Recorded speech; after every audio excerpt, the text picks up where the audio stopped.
అందరికీ మరణాత. ప్రభు నామమున మీ అందరికీ శుభములు కలుగును గాక. ఆమేన్.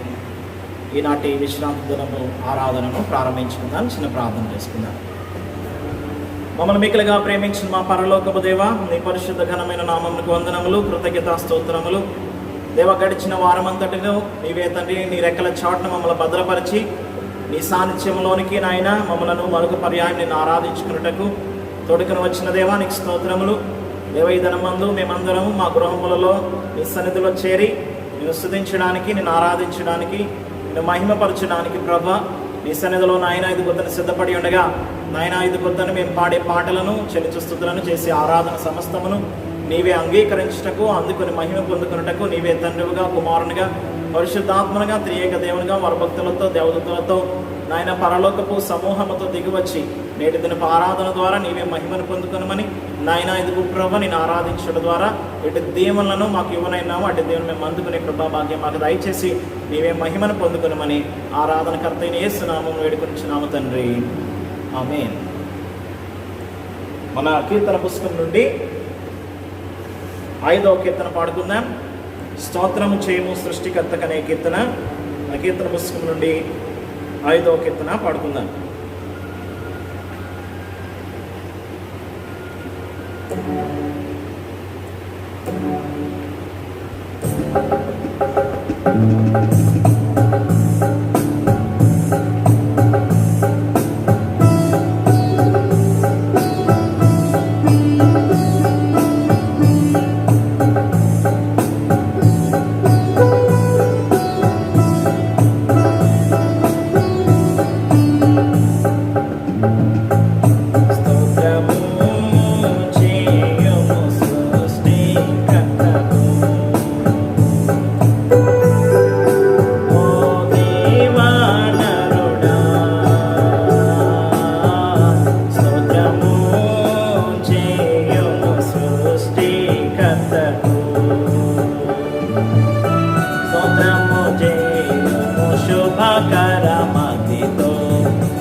తాంత్రికే గడు వీడు దయగల తండ్రికి,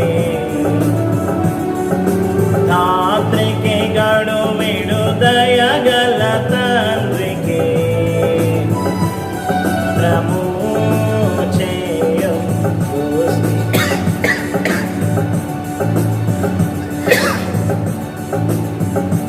ఓ దేవా నరుడా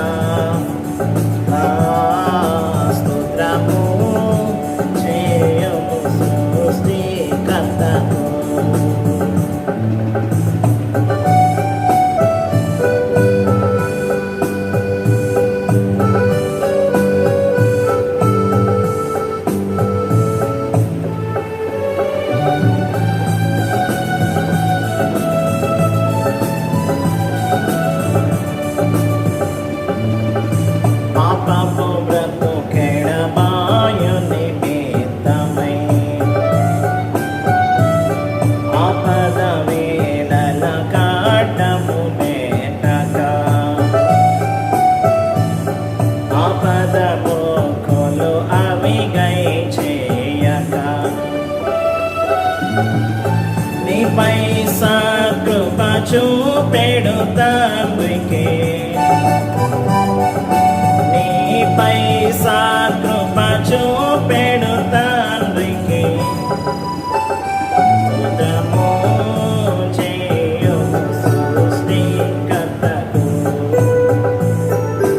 ఓ దేవా నరుడా స్తుతము చేయు సృష్టికర్తకు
కరమతితో స్తోత్రము చేయుము కరమతితో.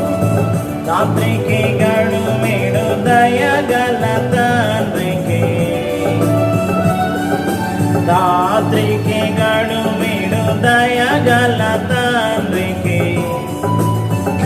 స్తోత్రము చేయము సృష్టికర్తకు. ఓ దేవా నన్నునా స్తోత్రము చేయము సృష్టికర్తకు.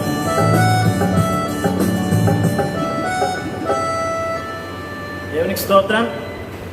హల్లెలూయా. మన కన్వెన్షన్ కీర్తన పుస్తకం నుండి యెహోవాను గానము చేసేదం ఏకముగా అనే కీర్తన పాడదాం. మన కన్వెన్షన్ పాటల కీర్తన పుస్తకం నుండి 183వ కీర్తన పాడుకుందాం.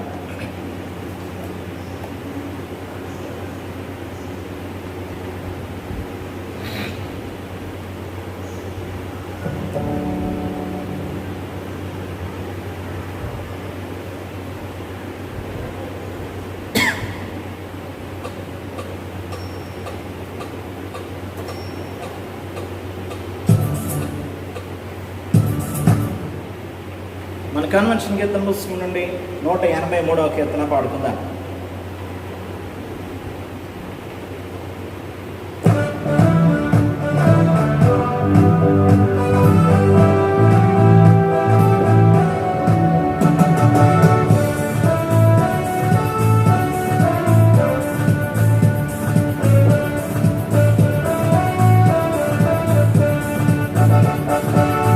యెహోవాను గానము చేసెదము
కీర్తన పుస్తకం నుండి 45వ కీర్తన, షారోను మైదానంతో అనే కీర్తన పాడుకుందాం.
ప్రభుని మదినాకర్షించు.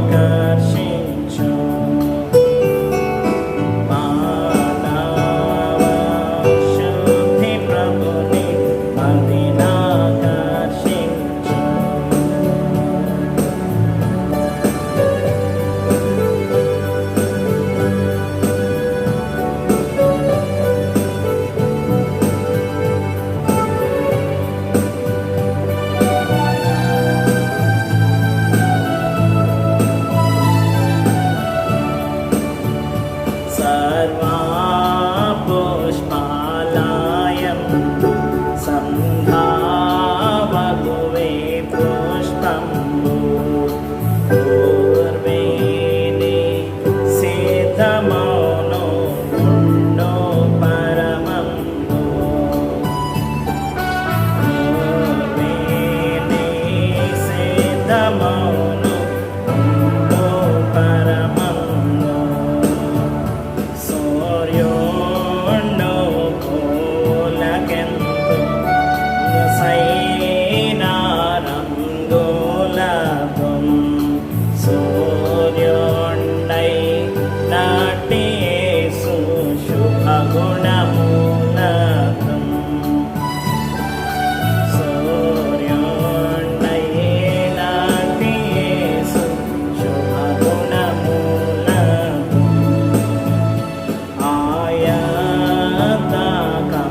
ఆయతకమ్మువాడి అంతదానం వైపోవు నీయతకమ్ము పోదు ఇది శాశ్వతముండు నీయతకమ్ము పోదు ఇది శాశ్వతముండు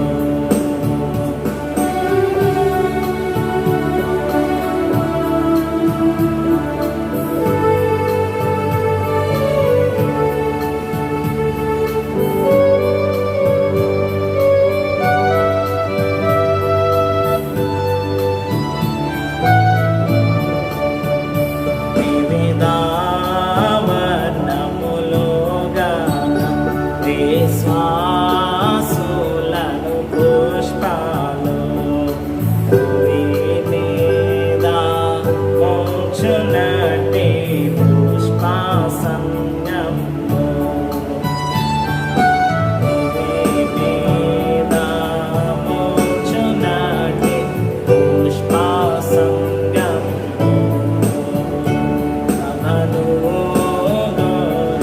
గురించేయున్న ప్రభుని గురించేయున్న శుభవార్త వినుచు చేర్పుచు స్తుతింపగలను శుభవార్త వినుచు చేర్పుచు స్తుతింపగలను శారోను మైదానములో సైనా మైదానము ఏ రాజ్యమందు లేదు ఎంచి చూడగా ఏ రాజ్యమందు లేదు ఎంచి చూడగా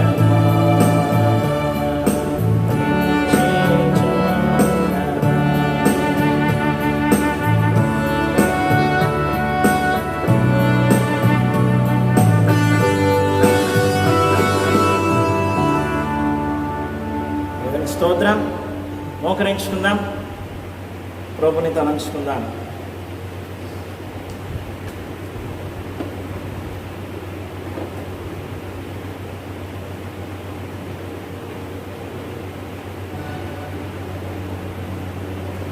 సర్వలోకమును సృష్టించి సర్వలోకమును ప్రేమించి సర్వలోకము కొరకు తన కుమారుని వెనుదీక ఇచ్చివేసిన దేవాది దేవుని తలంచుకుందాము. విశ్రాంతి దినమును పరిశుద్ధముగా ఆచరించడానికి ఆజ్ఞాపిస్తున్న దేవాది దేవునికి వందనములు చేద్దాం, సాగిలపడదాం. సర్వలోకమును రక్షించుటకు పరలోకము నుండి దిగి వచ్చి తన ప్రాణమును అర్పించి సర్వమానవాళిని తన రక్తముతో బాగు చేస్తూ స్వస్థపరుస్తూ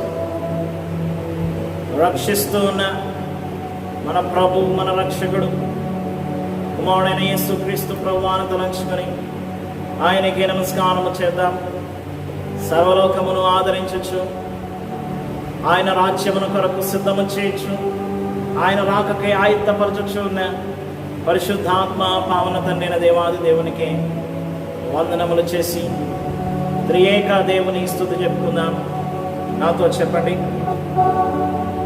తండ్రికిని కుమారునికిని పరిశుద్ధాత్మనకును ఆది యందును ఇప్పుడును ఎల్లప్పుడును యుగాయుగములందు ఉండనట్లు మహిమ మహిమ మహామహిమ ఘనత కీర్తి ప్రభావములు నీకే కలుగును గాక. ఆమేన్.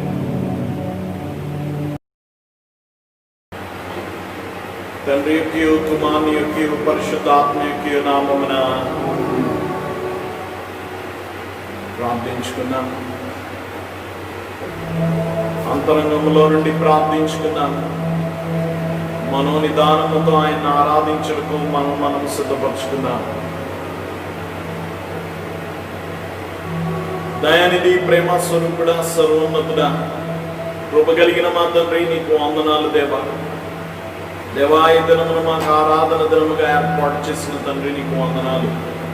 నన్ను ఆరాధించు వారు ఆత్మతో సత్యముతో ఆరాధించవలను సెలవిచ్చావు దేవా. నీవు కోరిన విధముగా నిన్ను ఆరాధించి ఆరాధన ఫలం పొందగల ధన్యత దయచేయండి దేవా. ఈ దినము ప్రభా, ఎవరి గృహముల్లో నుండి వారు ఆరాధించుండగా దేవారి ఆరాధన నీకు ఇంపైన సువాసనగా, నీకు అంగీకారముగా ఆరాధన ఉండినట్లు కృప చూపించమని అడుగుచున్నాను. పాడే పాటలు, చదివే వాక్యము, చెల్లించే స్తుతులు, చేసే ఆరాధన సమస్తము ద్వారా మహిమా ఘనత కీర్తి పొందుకొనమని ఆరాధనకర్త ఇదిగి వచ్చిన యేసునామమును వేడుకొనుచున్నాము తండ్రి. ఓ దేవా, తండ్రి గాను కుమారుడు గాను పరిశుద్ధాత్మ గాను ప్రత్యక్షమైన తండ్రి, నీ ప్రత్యక్షత నిమిత్తమై నీకు అనేక స్తోత్రములు. ఇప్పుడు నిన్ను ఆరాధించు కృపాసమ్యం దయచేసినందుకు వందనములు. దూతలు, పరలోక పరిశుద్ధులు నీకు స్తుతించినప్పటికీ మా స్తుతులు కూడా కోరుచున్న తండ్రి, నీకు అనేక స్తుతులు. నువ్వు కలగజేసిన సమస్త సృష్టిని బట్టి నీకు ఘనత కలుగుచున్నది. సృష్టాంతరంతో పాటు మేము నీకు నమస్కరించిన ఆరాధన పొడుగునా నీ కీర్తి కలిగినట్లు ఇక్కడ విషయములన్నిటినీ దీవించుమని ప్రభు ద్వారా వేడుకొనుచున్నాము. ఆమేన్. ప్రభు సన్నిధి మోకరించి ఆయన ముందర మ్రోకెదము. ఆయన మాటలు గైకొనిన అవి మనకెంతో మేలగును.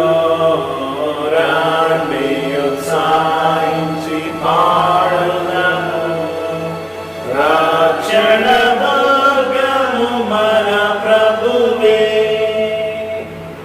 ప్రియులారా, ప్రభునందు ప్రియులారా, మనం అతి పరిశుద్ధులైన దేవుని సన్నిధికి వచ్చినప్పుడు పూర్తిగా సర్వారాధనలో ప్రవేశింపక పూర్వము మన పాప స్థితిని ఒప్పుకొని క్షమాపణ పొందడం మనకెంతో మేలు. మనం పాపం లేని వారు మనం చెప్పుకునేళ్ళ మనలో సత్యం ఉండదు. మన పాపములను మనం ఒప్పుకునేళ్ళ ఆయన నమ్మదగిన వాడు, నీతిమంతుని గనుక ఆయన మన పాపములను క్షమించి సమస్త దుర్నీతిని మనం పవిత్రులుగా చేయను. మనం పాపం చేయలేదని చెప్పుకునేలా ఆయన అబద్ధికునిగా చేయవారు మొదలు. ఆయన వాక్యం మనలో ఉండదు. తన అతిక్రమములకు పరిహారం పొందినవాడు, తన పాపములకు ప్రాయశ్చిత్తం పొందినవాడు ధన్యుడు. యెహోవా చేత నిర్దోషించబడినవాడు, ఆత్మలో కపటము లేనివాడు ధన్యుడు. మన పాపములు ఒప్పుకుందామని నాతో చెప్పండి. పరిశుద్ధుడు అయిన ఓ దేవా, మేము మా జన్మం బట్టి నైజమును బట్టి పాపులమై ఉన్నాము. తలంపులను బట్టి చూపును బట్టి పాపులమై ఉన్నాము. వినుటను బట్టి మాటను బట్టి పాపులమై ఉన్నాము. ప్రవర్తన బట్టి క్రియలను బట్టి పాపులమై ఉన్నాము. నీ కృపను పొందులకు మేము అయోగ్యులం, మమ్మను క్షమించుమని నీ కుమారుని పరిముఖముగా వేడుకొనిచున్నాం. ఆమేన్. ప్రియులారా, తండ్రి తన అపరిమితమైన ప్రేమను బట్టి విశ్వాసులందరూ పాపములు క్షమించున్నాడు. శిక్షించుడికి ఇష్టపడ్డ మన పాపములను జ్ఞాపకం చేసుకున్నాడు.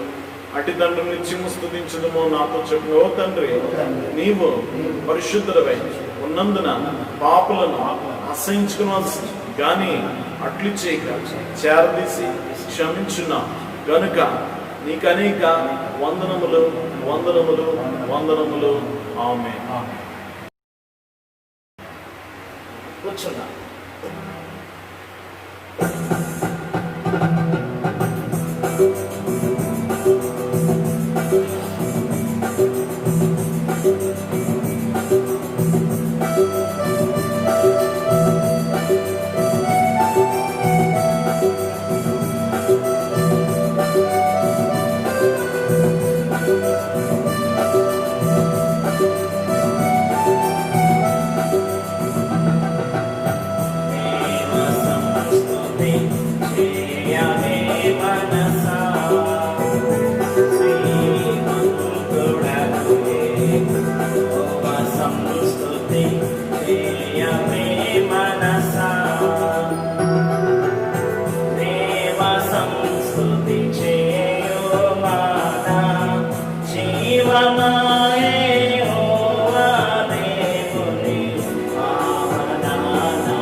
ఫలమును పంపలేదు, భూమి కన్నా ఆకాశమున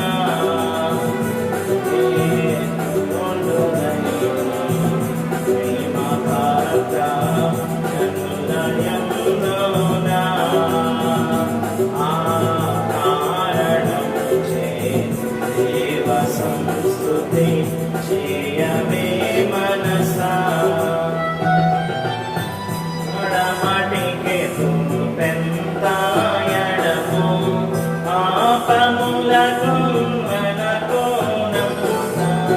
మడమటికి పెంతాయడము పాపములకు మనకు నమ్ముతా.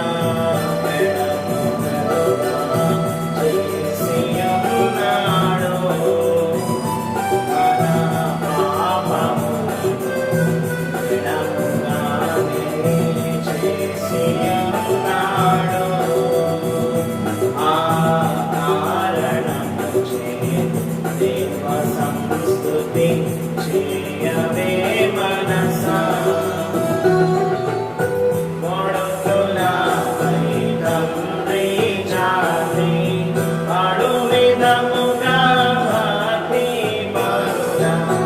కొడుకులపై తండ్రి జాలి పడు విధముగా భక్తి పరుల. ఎడల జాలికి తోడు దేవుండు తన మహిమలుగా. ఎడల జాలికి తోడు దేవుండు ఆ కారణము చే దేవ సంస్తుతి చేయవే మనసా.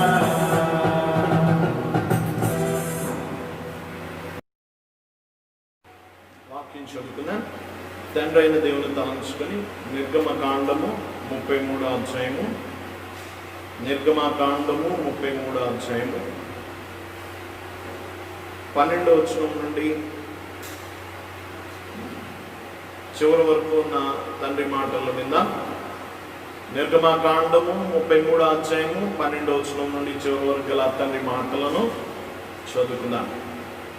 మోషే యెహోవాతో ఇట్లనెను, చూడుము, ఈ ప్రజలను తోడుకొని పొమ్మని నీవు నాతో చెప్పుచున్నావు గాని నాతో ఎవరిని పంపెదవో అది నాకు తెలుపులేదు. నేను నీ పేరు పెట్టి నిన్ను ఎరిగి ఉన్నాననియు నా కటాక్షం నీకు కలిగినదనియు చెప్పిదివి కదా. కాబట్టి నీ కటాక్షం నా ఎడల కలిగిన ఎడల నీ కటాక్షం నా ఎడల కలుగునట్లుగా దయచేసి నీ మార్గము నాకు తెలుపుము. అప్పుడు నేను నిన్ను తెలుసుకుందును. చిత్తగించుము, ఈ జనము నీ ప్రజలే కదా అనేను. అందుకు ఆయన, నా సన్నిధి నీకు తోడుగా వచ్చును, నేను నీకు విశ్రాంతి కలగజేసేదనగా, మోషే, నీ సన్నిధి రాని ఎడల ఇక్కడి నుండి మమ్మను తోడుకొని పోకుము. నా ఎడలను నీ ప్రజల ఎడలను నీకు కటాక్షము కలిగినదని దేని వలన తెలియబడును? నీవు మాతో వచ్చుట వలననే కదా. అట్లు మేము అనగా నేనును నీ ప్రజలను భూమి మీదనున్న సమస్త ప్రజల్లో నుండి ప్రత్యేకింపబడదుమని ఆయనతో చెప్పాను. కాగా యెహోవా, నువ్వు చెప్పిన మాట చొప్పున చేసేదను. నీ మీద నాకు కటాక్షం కలిగినది, నీ పేరును బట్టి నేను ఎరుగుదునని మోషేతో చెప్పగా, అతడు, దయచేసి నీ మహిమను నాకు చూపుమనగా, ఆయన నా మంచితనం అంతయు నీ ఎదుట కనుపరచెదను. యెహోవా నామము నీ ఎదుట ప్రకటించెదను. నేను కరుణించువాని కరుణించెదను, ఎవని యందు కనికరపడెదనో వాని యందు కనికరపడెదన నేను. మరియు ఆయన, నీవు నా ముఖము చూడజాలవు, ఏ నరుడును నన్ను చూచి బ్రతకడనేను. మరియు యెహోవా, ఇదిగో నా సమీపమున ఒక స్థలం ఉన్నది, నీవు ఆ బండ మీద నిలవలేను. నా మహిమ నిన్ను దాటి వెళ్ళుచుండగా ఆ బండ సందులో నిన్ను ఉంచి నిన్ను దాటి వెళ్ళు వరకు నా చేతితో నిన్ను కప్పెదను. నేను నా చెయ్యి తీసిన తర్వాత నా వెనుక పార్శ్వమును చూచెదవు, కానీ నా ముఖము నీకు కనబడదని మోషేతో చెప్పెను. యెహోవా నా మొర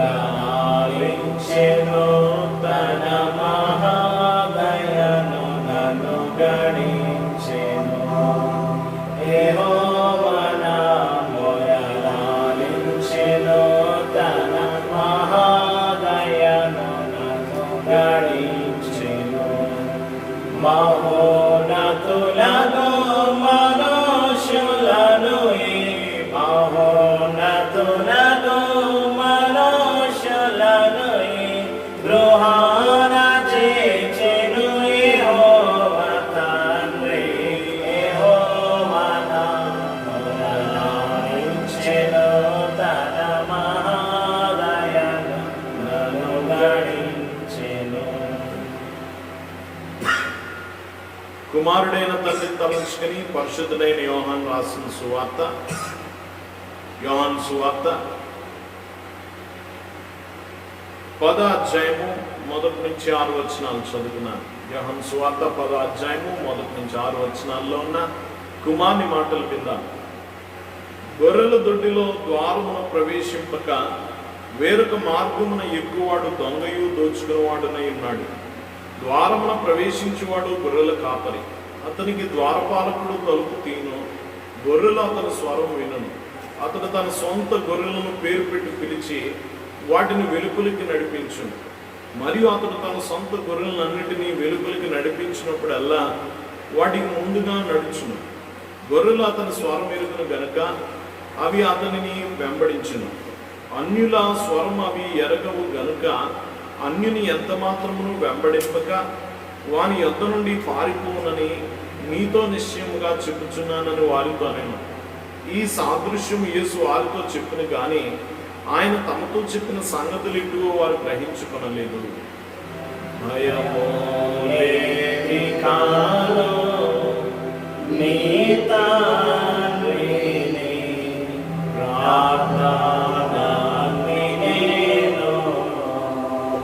భయము లేని కాలం నీ తండ్రిని ప్రార్థన వినేను. భయము లేని కాలం నీ ప్రార్థన నెరవేరు. భయము లేని కాలం నీ ప్రార్థన నెరవేరు. భయముగా మీరు యువరాజుతో కొనివేలు. భయము లేని కాలం నీ తండ్రిని ప్రార్థన వినేను. పరిశుద్ధాత్మ తండ్రిని తలంచుకొని అపోస్తలుడైన పౌలు హెబ్రీయులకు రాసిన పత్రిక 8వ అధ్యాయం 1 నుంచి 6 వచనాలు చదువుకున్నాం. హెబ్రీ పత్రిక 8వ అధ్యాయం 1 నుంచి 6 వచనాల్లో గల పరిశుద్ధాత్మ తండ్రి మాటలు విన్నాం. మేము వివరించుచున్న సంగతులలోని సారాంశం ఏదనగా మనకు అట్టి ప్రధాన యాజకుడు ఒకడున్నాడు. ఆయన పరిశుద్ధాలయమునకు అనగా మనుష్యుడు కాక ప్రభువే స్థాపించిన నిజమైన గుడారమునకు పరిచారకుడై ఉండి పరలోకమందు మహామోహని సింహాసనమునకు కుడిపార్శ్వమున ఆసీనుడాయన. ప్రతి ప్రధాన యాజకుడు అర్పణను బలులను అర్పించుటకు నియమింపబడును. అందుచేత అర్పించుటకు ఈయనకు ఏమైనా ఉండుట అవశ్యము. ధర్మశాస్త్ర ప్రకారము అర్పణలు అర్పించువారున్నారు గనుక ఈయన భూమి మీద ఉన్న ఎడల యాజకుడై ఉండడు. మోషే గుడారము అమర్చబోయినప్పుడు కొండ మీద నీకు చూపబడిన మాదిరి చొప్పున సమస్తమును చేయుటకు జాగ్రత్త పడుము అని దేవుని చేత హెచ్చరింపబడిన ప్రకారము ఈ యాజకులు పరసంబంధముకు వస్తువుల ఛాయారూపకమైన గుడారమునకు సేవ చేయుదురు. ఈయన అయితే ఇప్పుడు మరి ఎక్కువైన వాగ్దానమును బట్టి నియమింపబడి మరి ఎక్కువైన నిబంధనకు మధ్యవర్తి అయి ఉన్నాడు గనుక మరి శ్రేష్టమైన సేవకత్వము పొంది ఉన్నాడు. హల్లెలూయా హల్లెలూయా హల్లెలూయా యేసుకే హల్లెలూయా హల్లెలూయా హల్లెలూయా ఆమేన్. లోకము దానిలోని సమస్తమైన ఆశలు లోకమును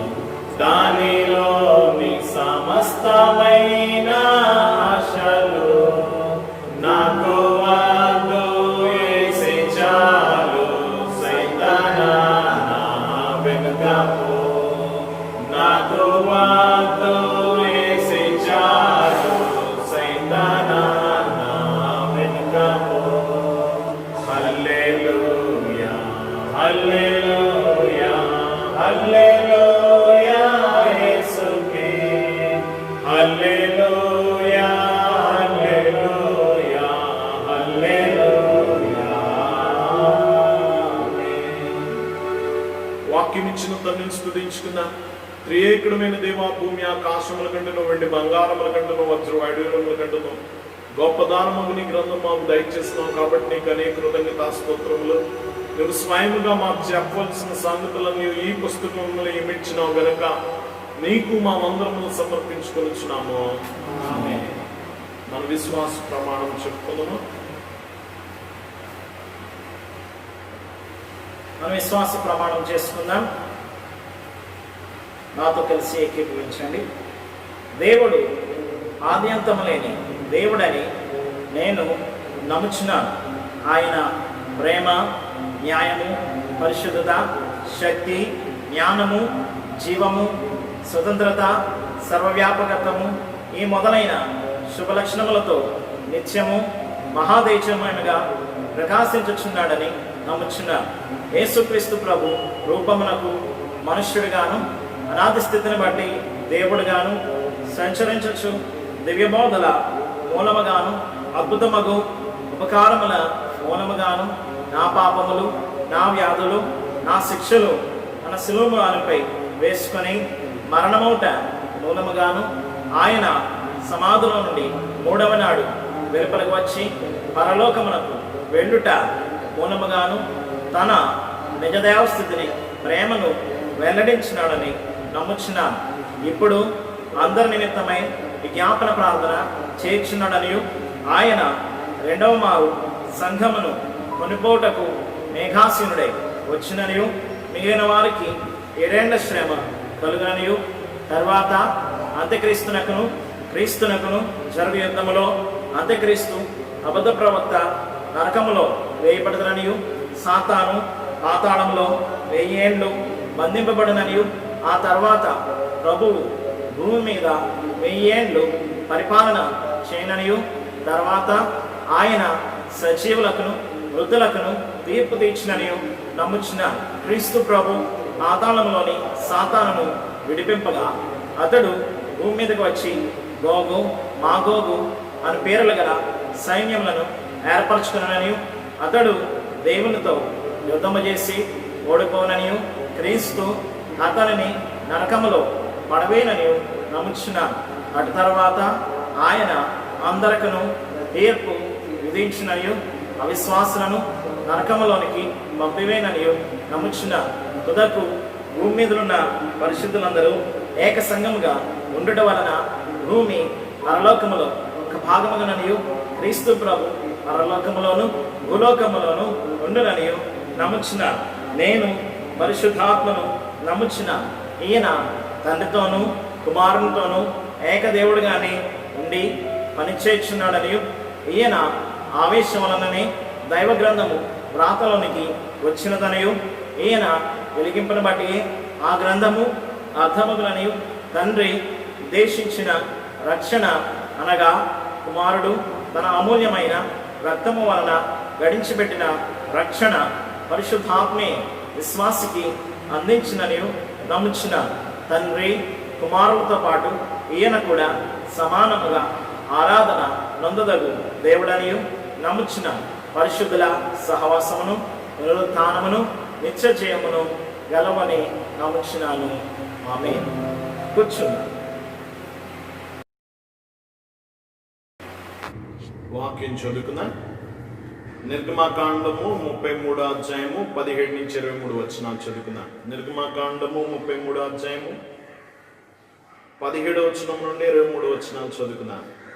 కాగా యెహోవా, నువ్వు చెప్పిన మాట చొప్పున చేసేదనో, నీ మీద నాకు కటాక్షం కలిగినది, నీ పేరు బట్టి నిన్ను ఎరుగుదనని మోషేతో చెప్పగా, అతడు దయచేసి నీ మహిమను నాకు చూపుమనగా, ఆయన నా మంచితనమంతయు నీ ఎదుట కనపరచెదను, యెహోవా అను నామము నీ ఎదుట ప్రకటించెదను.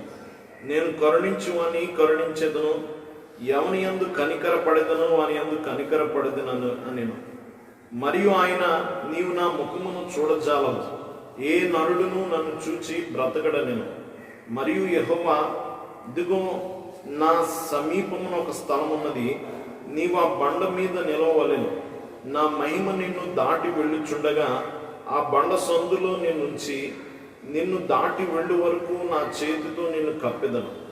నేను నా చెయ్యి తీసిన తరువాత నా వెనుక పార్శ్వమును చూచెదవు, కానీ నా ముఖము నీకు కనబడదని మోషేతో చెప్పాను. ప్రార్థన చేస్తున్నాను. దయానిధి, ప్రేమ స్వరూపుడా, సర్వోన్నతుడా, నీకు వందనాలు. దేవా, ఈ దినం నీ వాక్యములో నుండి మాతో మాట్లాడనైనావు, నీకు వందనాలు. ఇశ్రాయేలీయుల యొక్క ప్రయాణాన్ని, ఇశ్రాయేలీయుల యొక్క నిర్గమ చరిత్రను మేము ధ్యానం చేయుచుండగా దేవా, ఈ లోక ప్రయాణంలో, ఈ లోక యాత్రికులమైన మాకు దేవా నీ సన్నిధి తోడుగా ఉంచి నడిపించి మా గమ్యానికి సురక్షితముగా చేరగల ధన్యత దయచేయమని మాకు ముందుండి నడిపించుచు ఉన్న మార్గమైన యేసునామమున వేడుకొనుచున్నాం తండ్రి, ఆమేన్. దేవుని సన్నిధిలో ఉన్న ప్రియ విశ్వాసులారా, దైవ సన్నిధి సహవాసము కలిగి గమ్యమునకు చేరగల ధన్యత ప్రభు మనకు అనుగ్రహించును గాక, ఆమేన్. దేవుని సన్నిధిలో ఉన్న ప్రియ విశ్వాసులారా, ఇశ్రాయేలీయుల యొక్క చరిత్ర చాలా ప్రత్యేకమైంది. దేవుడు ఐగుప్తు దేశంలో నుండి ఇశ్రాయేలీయులను వెలుపలికి రప్పించాడు మోషే ద్వారా. ఇశ్రాయేలీయులు విమోచింపబడ్డారు, వారు నడిపింపబడ్డారు. నిర్గమకాండాన్ని 2 మాటలుగా చెప్పొచ్చు: విడిపించిన చరిత్ర, నడిపించిన చరిత్ర. గమనించిన, మొదటిగా దేవుడు వారికి విడుదలిచ్చాడు, తర్వాత వారిని నడిపించాడు గమ్యం వైపుకు. దేవుని బిడ్డలారా గమనించండి, దేవుడు వారిని చుట్టూ మార్గము గుండా, ఆ యొక్క సీనాయి అరణ్యము గుండా కానాను దేశం వైపుకు నడిపించాడు. వారికి క్రొత్త దేశాన్ని ఇచ్చే ముందు వారిని సీనాయి పాఠశాలలోనికి దేవుడు వారిని నడిపించాడు. గమనించండి, మోషే ద్వారా ఇశ్రాయేలీయులకి ఒక ప్రత్యేకమైన రాజ్యాంగాన్ని దేవుడు ఇచ్చాడు. ఇశ్రాయేలీయులు ఐగుప్తు దేశంలో ఒక రాజ్యముగా స్థిరపడితే, ఇశ్రాయేలీయులకు ఒక మతాన్ని ఇచ్చింది ఎక్కడంటే సీనాయి పర్వతం దగ్గర. వారికి ఒక మతాన్ని, మత వ్యవస్థను దేవుడు పరిచయం చేశాడు. సీనాయి పర్వతం మీదకి దేవుడు స్వయముగా దిగివచ్చి, స్వయముగా దేవుడు మాట్లాడి వారికి ధర్మశాస్త్ర గ్రంథాన్ని వారికి ఇచ్చాడు. దేవాలయాన్ని సీనాయి పర్వతం దగ్గర ఇచ్చాడు. దేవుని బిడ్డలారా గమనించండి, దేవుడు వారితో మొదటిగా నిబంధన చేసుకున్నాడు. పాత నిబంధన అదే. ధర్మశాస్త్రాన్ని దేవుడు వారికి ఇచ్చి, ఆ ప్రకారం వారు నడుచుకుంటారని వారితో ప్రమాణం చేయించి, వారికి బలులర్పింప చేసి, ఆ బలుల రక్తం వారి మీద చమిరి నిబంధన చేసుకున్నాడు. ఆ నిబంధన చేసిన తర్వాత మోషేను పైకి పిలిచి తాను చెప్పుచున్న వాటన్నిటినీ కూడా పలకల మీద రాతరూపకముగా వారికి ఇచ్చాడు. ఇస్తూ ఉండగా క్రింద ఇశ్రాయేలీయులు ఏం చేస్తున్నారు అంటే, గమనించండి, కొన్ని దినాలు మోషే కనబడకపోయేసరికి వారందరూ కూడా విగ్రహారాధన చేయడం మొదలుపెట్టారు. వారి మనస్సులు విగ్రహారాధన వైపుకు తిరిగాయి. గమనించండి, ఇది చాలా భయంకరమైన దేవుడు మొదటిగా వారితో స్వయముగా పదాజ్ఞలు స్వయముగా మాట్లాడాడు. గమనించండి, దేవుడు ఇశ్రాయేలీయులతో నేరుగా పదాజ్ఞలు చెప్పాడు. జాగ్రత్త గమనించండి, వారు స్వయముగా విన్నా కొన్ని దినాలు కూడా ఆ నిబంధన నిలబడలేదు. వెంటనే ఆ నిబంధన, గమనించండి, ఆ నిబంధనలో నుండి తొలగిపోయారు. ఐగుప్తు దేశంలో ఉండగా ఇశ్రాయేలీయులు నిజ దేవుణ్ణి ప్రార్థించారు. విగ్రహారాధన దేశము మధ్యన ఉండి, విగ్రహారాధికుల ఎదుట ఉండి కూడా ఎన్నడూ వారు విగ్రహారాధన చేసిన చరిత్ర లేదు. నిజ దేవుణ్ణే ప్రార్థించారు. కానీ ఇప్పుడు నిజ దేవుని యొక్క పాద సన్నిధానములో ఉండి, సీనాయి పర్వతం యొక్క పాదము దగ్గర ఉండి, పైన దేవుని యొక్క మహిమ అగ్ని రూపంగా దేవుని స్వయముగా వారు చూచి, అందులో పెద్దలు దేవుని చూశారు. నేరుగా ఆయన పాదాలు, ఆయన పాదముల క్రింద నీలమయమైన వస్తువు చూశారు. గమనించండి, ఆయన స్వరము స్వయముగా వారి చెవులతో విన్నారు. ఇంత చూసిన తర్వాత గమనించండి, నిజ దేవుని సన్నిధిలో విగ్రహారాధన చేయడం మొదలుపెట్టారు. ఎంత విచిత్రమా! విగ్రహారాధన దేశంలో నిజ దేవుని వారు ప్రార్థించారు. నిజ దేవుని సన్నిధిలో విగ్రహారాధన చేశారు. ఎందుకు? వ్యత్యాసం ఏమిటి అంటే గమనించండి, ఐగుప్తు దేశంలో శ్రమ ఉంది.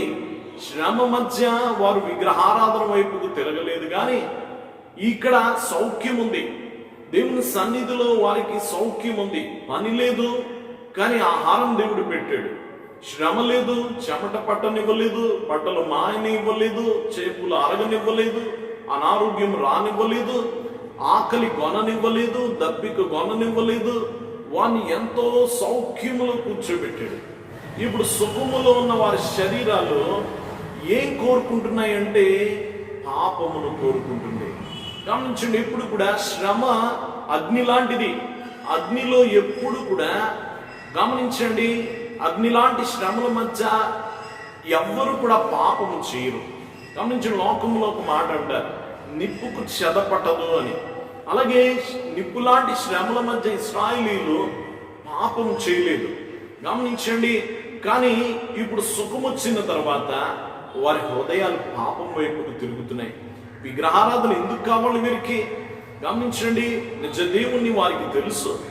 దేవుడు విగ్రహ రూపంలో ఉండడని, విగ్రహారాధన పాపమని, ఏ రూపము చేసుకోకూడదని దేవుడు స్వయంగా చెప్పడము కొన్ని దినాల ముందే వారు విన్నారు.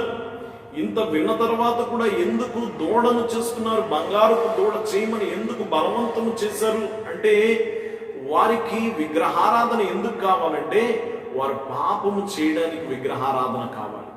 గమనించండి, దేవుని దగ్గర పాపానికి స్వేచ్ఛ లేదు.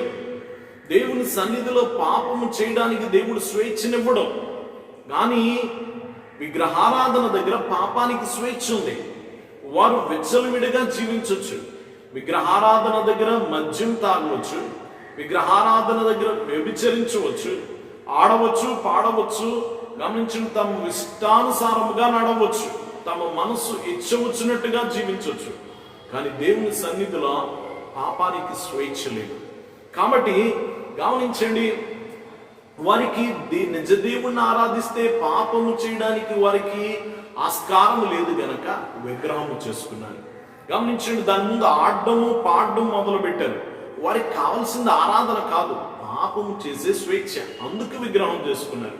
ఎప్పుడైతే విగ్రహారాధన చేస్తున్నారో ఇది మోషేకు తెలియలేదు, కానీ దేవుని నేత్రం వాని కనిపెట్టుకునే ఉంది. దేవుడు వాడిని చూస్తూనే ఉన్నాడు. వెంటనే మోషేతో చెప్తున్నాడు, క్రిందకి వెళ్ళు, నువ్వు ఇప్పుడు క్రిందకి దిగి వెళ్ళు, నీ ప్రజలు పాపం వైపుకు మళ్ళీపోయారు అన్నాడు. నీ ప్రజలు అన్నాడు, ఎందుకంటే ఆ ప్రజల బాధ్యత మోషేకు అప్పగించాడు గనక.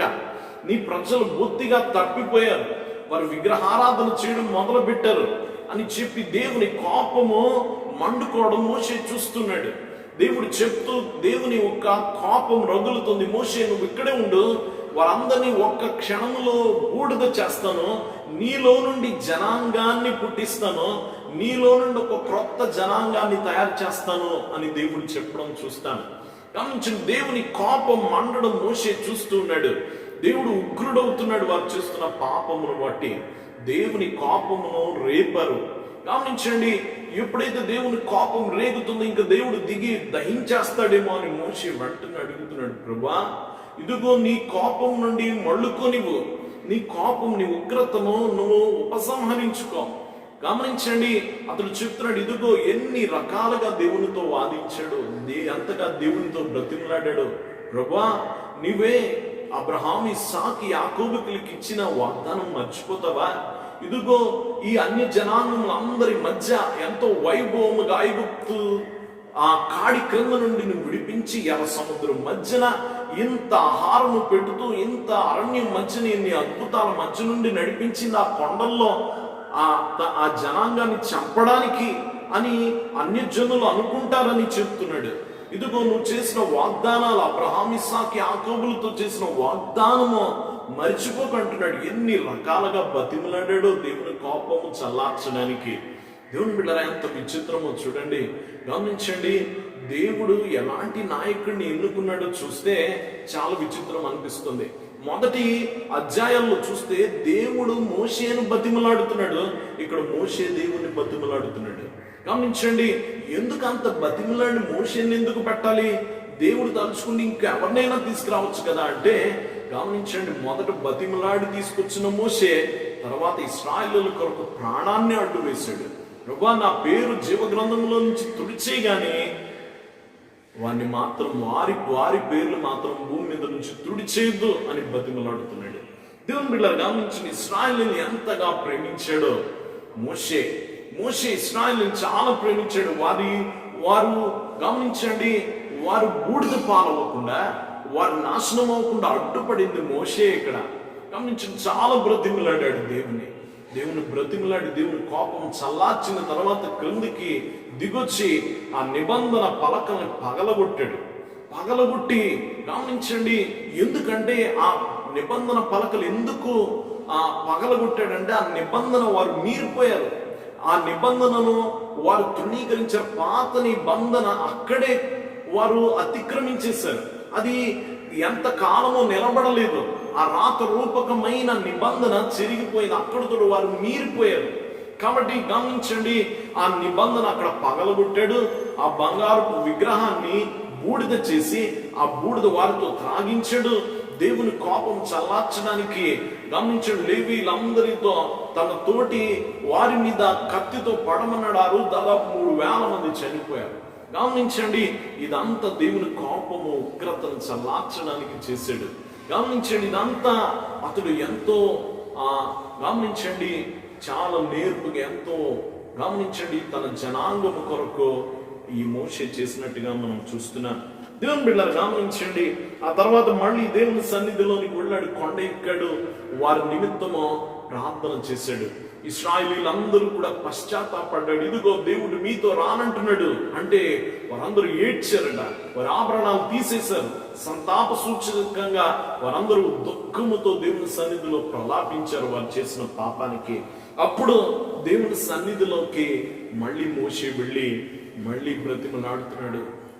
దేవుని అడిగితే దేవుడు అంటున్నాడు, లేదు మోషే, నువ్వు వెళ్ళిపో, నువ్వు తీసుకుని వెళ్ళు, నేను నా దూతను పంపిస్తాను. ఇదిగో నువ్వు వెళ్ళు, నా దూత నీకు తోడుగా వస్తాడు. నీ ముందు నుంచి ఆ కానానీయులు, హిత్తీయులు, యెబూసీయులు వీరందరినీ వెళ్ళగొడతాను. నేను మాత్రం నీతో రాను. నేను వస్తే నేను మిమ్మల్ని ఒక్కసారిగా దహించి వేస్తానేమో అని దేవుడు మోషేతో మాట్లాడడం మనం చూస్తాం. గమనించండి, దేవుడు మోషేతో ఈ మాట అన్నప్పుడు ఎంతగానో బ్రతిమలాడాడు. ప్రభా, నువ్వు రాకపోతే మేము వెళ్ళము, నీ సన్నిధి లేకపోతే మేము ముందుకు వెళ్ళము అని చెప్తున్నాడు. గమనించండి, దేవుడు మోషే మాటలకి కరిగిపోయాడు. అప్పుడు దేవుడు వాగ్దానం చేశాడు, నీతో వస్తాను. గమనించండి, ఇక్కడ ఒక మాట మోషే అంటున్నాడు 12వ వచనంలో, మోషే యెహోవాతో ఇట్లా నేను చూడుము, ఈ ప్రజలను తోడుకొని పొమ్మని నీవు నాతో చెప్పుచున్నావు గాని నాతో ఎవరిని పంపెదో అది నాకు తెలుపులేదు. నేను నీ పేరు పెట్టి నేను ఎరిగి ఉన్నాననియో నా కటాక్షం నీకు కలిగినదనియో చెప్పిదివి కదా. కాబట్టి నీ కటాక్షం నా ఎడల కలిగిన ఎడల, నీ కటాక్షం నా ఎడల కలుగునట్లు దయచేసి నీ మార్గము నాకు తెలుపుము. అప్పుడు నేను నిన్ను తెలుసుకుందాము. చిత్తగించుము, ఈ జనము నీ ప్రజలే కదా అని. గమనించండి, నీ కటాక్షం కోరుకున్నాడు. దేవుని యొక్క కటాక్షం కోరుకుంటున్నాడు. గమనించండి, దేవుడు వారితో ఇదిగో మేము నడవలసిన త్రోవ మాకు చూపించు అని అడుగుతున్నాడు. మేము ఏ విధంగా వెళ్ళాలో మాకు తెలియదు కదా, నువ్వు మాకు చెప్పకపోతే ఎలా? గమనించండి, ఇశ్రాయేలీయులకి దేవుడే నడిపించాడు. వారికి అసలు దారి తెలియదు, వారు ఎటు వెళ్ళాలో తెలీదు, ఎలా వెళ్ళాలో తెలీదు, ఆపదలు ఎలా ఎదుర్కోవాలో తెలీదు. వారి దిక్సూచి ఆయనే, వారి మార్గదర్శి ఆయనే. ఆయన మేఘ స్తంభం వారి ముందు నడిపించింది. అది ఎక్కడికి వెళితే అక్కడికి వెళ్ళారు మీరు. ఇప్పుడు నేను వెంట రానంటున్నాడు. గమనించండి, ఇప్పుడు అడుగుతున్నాడు, ఇదిగో మాకెవరు చెప్తారు ప్రభా, మాకు ఈ మార్గాలన్నీ ఎవరు తెలియజేస్తారు అంటే దేవుడు చెప్తున్నాడు. అతడు దేవుని ఒక సూచన అడుగుతున్నాడు. దేవుని బిడ్డలారా గమనించండి, ఇదిగో ఒక సూచన నాకు చెప్పమని అతడు చెప్తున్నాడు. దేవుని బిడ్డలారా గమనించండి, వాక్యం వింటున్న వాళ్ళరా, ఇదిగో మనం చూస్తే 17వ వచనంలో ఒక మాట చూస్తాను. కాగా యెహోవా, నువ్వు చెప్పిన మాట చొప్పున చేసేదను, నీ మీద నా కటాక్షం కలిగినది, నీ పేరును బట్టి నేను ఎరుగుదునని మోషేతో చెప్పగా అతడు దయచేసి నీ మహిమ నాకు చూపుము. గమనించండి, ఇదిగో దేవుణ్ణి అడుగుతున్నాడు, అతడు దేవుని బ్రతిమలాడుతున్నాడు. దేవుని బిడ్డలారా గమనించండి, ఒక సూచన చెప్పమని అతడు చెప్తున్నాడు. సూచనలో చాలా మంది సూచనలు అడుగుతూ ఉంటారు. దేవా, నువ్వు ఎలాగ నడిపిస్తావు, నాకు సూచన చెప్పు అని అడుగుతూ ఉంటారు. చాలా మంది సూచనలు అడిగిన వారు బైబిల్లో చాలా మంది ఉన్నారు. గమనించండి, హిజ్కియా అడిగాడు సూచన. గమనించండి, అలాగే మనం చూస్తాము యెషయా చెప్పాడు సూచన. ఇదిగో దేవుడు తానే ఒక సూచన చూపును, కన్యక గర్భవతి కుమారుని కనున సూచన చెప్పాడు. ఇలా సూచనలు చాలా మంది అడుగుతూ ఉంటారు. దేవుని బిడ్డలారా గమనించండి, సూచన ఎప్పుడు కూడా మానవులు కూడా కోరుతూ ఉంటారు. ఒకసారి ఒక ఆయన గమనించండి, చాలా ఇళ్ళు చూపెడుతూ ఉంటాడట. ఇళ్ళు కొనడానికి ఆయన ఆ యొక్క మధ్యవర్తిత్వం చేస్తూ ఉంటాడు. ఒక ఆవిడికి చాలా ఇళ్ళు చూపించాడట. చాలా ఇళ్ళు చూపించాడు. అందులో 2 బాగా నచ్చినాయట. ఆ రెండింటి మధ్య ఏది తీసుకోవాలో తేల్చుకోలేకున్నాడట. ఒకరోజు ఒక ఇంట్లోకి వెళ్ళిందట.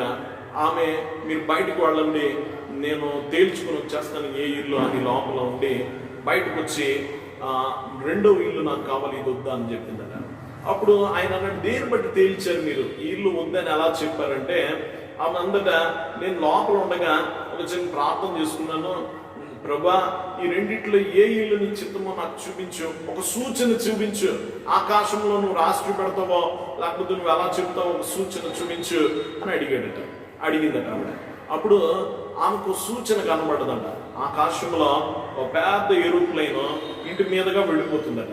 ఆ ఏరోప్లేన్ వెళ్ళిపోతుంటే అప్పుడు అనుకుందంటే ఇల్లు మాత్రం కాదు, ఎందుకంటే ఏరోప్లేన్లు దగ్గరికి వెళ్ళి ఇళ్ళు వేటలు మారిపోతూ ఉంటాయి కాబట్టి వెంటనే సూచన కనబడింది, నాకు ఈ ఇల్లు మాత్రం కాదు ఇంకో ఇల్లు తీసుకుంటానని వెళ్ళిపోయింది. దేవుని బిడ్డలారా గమనించండి, చాలాసార్లు మనం ఎలాంటి సూచనలు అడుగుతూ ఉంటాం. ఇక్కడ కూడా దేవుణ్ణి అడుగుతున్నాడు, ప్రభు సూచన చూపించు, నేను నిన్ను ఇదిగో ఎన్నో సూచనలు చూచాడు.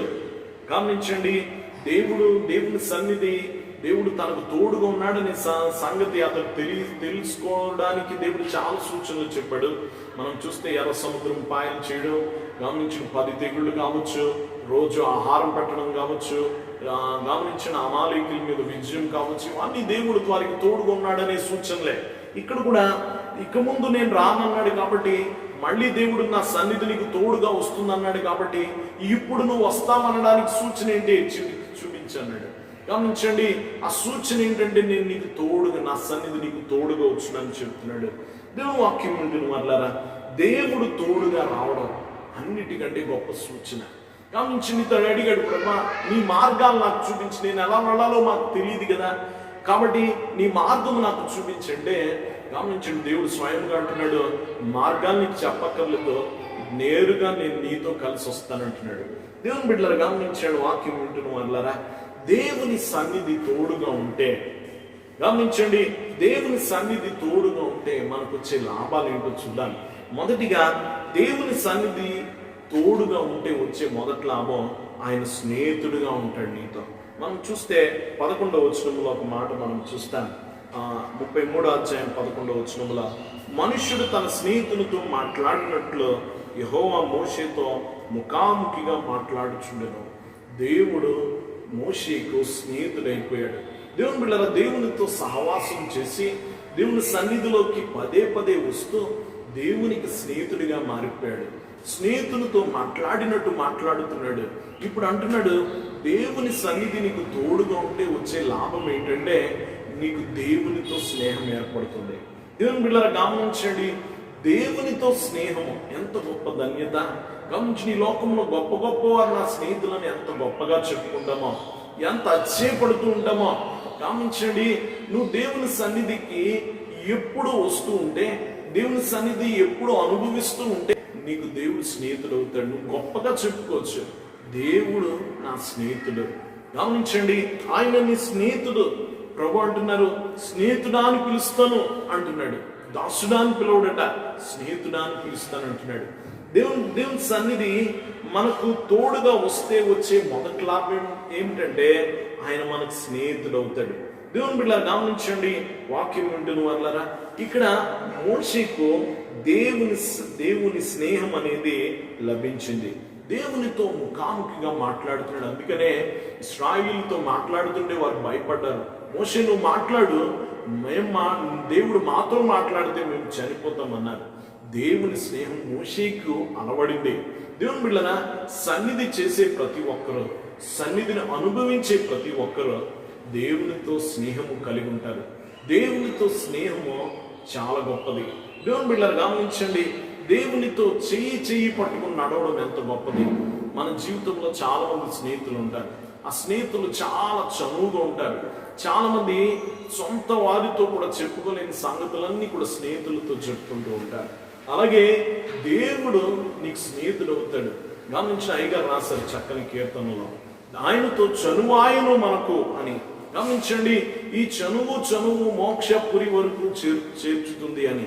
దేవుని బిడ్డలారా, దేవునితో చనువైంది, స్నేహితునితో ఉన్న చనువు దేవునితో కూడా ఏర్పడుతుంది.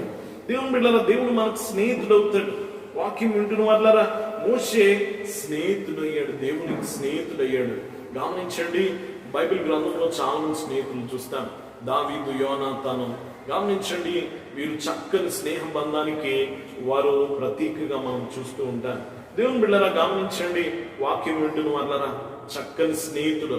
గమనించండి, గత దినమో ఈ వారంలో మనం జరుపుకున్నాం స్నేహితుల దినోత్సవాన్ని. గమనించండి, నిజ స్నేహితుడు ఎవరంటే దేవుడు మోషేకు స్నేహితుడిగా ఉన్నారు. స్నేహితులతో మాట్లాడినట్టు మాట్లాడుతున్నాడు. గమనించిన, ఒక అధికారిలా మాట్లాడలేదు, దేవుడిగా మాట్లాడలేదు. మొదట మాట్లాడినప్పుడు భయపడి తలదించుకున్నాడు మోషే. గమనించడం, నేల ఉంచాడు, భయపడ్డాడు. గమనించండి, ఇదిగో చాలా దూరంగా ఉన్న మోషే రాను దేవునికి దగ్గరగా అయిపోయాడు. దేవునితో స్నేహించడం మొదలు పెట్టాడు. దేవుని బిడ్డరా, మొదటి ధన్యత ఏంటంటే దేవుని మనతో కూడా వస్తే, ఆయన సన్నిధి మనతో కూడా వస్తే ఆయన మనకు స్నేహితుడు అవుతాడు. రెండోదిగా మనం చూస్తే 33వ అధ్యాయం 14వ వచనంలో ఇంకో మాట మనం చూస్తాం. అందుకు ఆయన, నా సన్నిధి నీకు తోడుగా వచ్చును, నేను నీకు విశ్రాంతి కలగజేసేదను. గమనించండి, రెండోది ఏంటంటే దేవుని సన్నిధి నీకు తోడుగా వస్తే నీకు విశ్రాంతి వస్తుంది. గమనించండి, ఎవరైనా మనకు పలానా అడ్రస్ అని చెప్తే ఆ అడ్రస్ చాలా తికమక్కగా ఉందనుకోండి, చాలా ఆందోళనగా ఉందనుకోండి, గమనించండి, చాలా కష్టం. అదే వ్యక్తి మీరు నేను తోడుగా వస్తానంటే మనకు చాలా విశ్రాంతి వస్తుంది. గమనించండి, తెలిసిన వ్యక్తి మనతో ప్రయాణం చేస్తుంటే మనం హాయిగా పక్క నుండి పడుకుండి పోయినా ఆ విశ్రాంతి మనకు వస్తుంది. మనం ప్రతి చోట ఆగి ఇది వెడుతుందా, ఇది సరైన దారా అని ఆలోచించి మనము ఆందోళన పడవలసిన పని లేదు. ఆయన తోడుగా ఉన్నప్పుడు మనం నిశ్చింతగా ఉండొచ్చు. దేవుడు నీకు తోడుగా వస్తానంటున్నాడు, నా సన్నిధి నీకు తోడుగా వచ్చినట్టున్నాడు.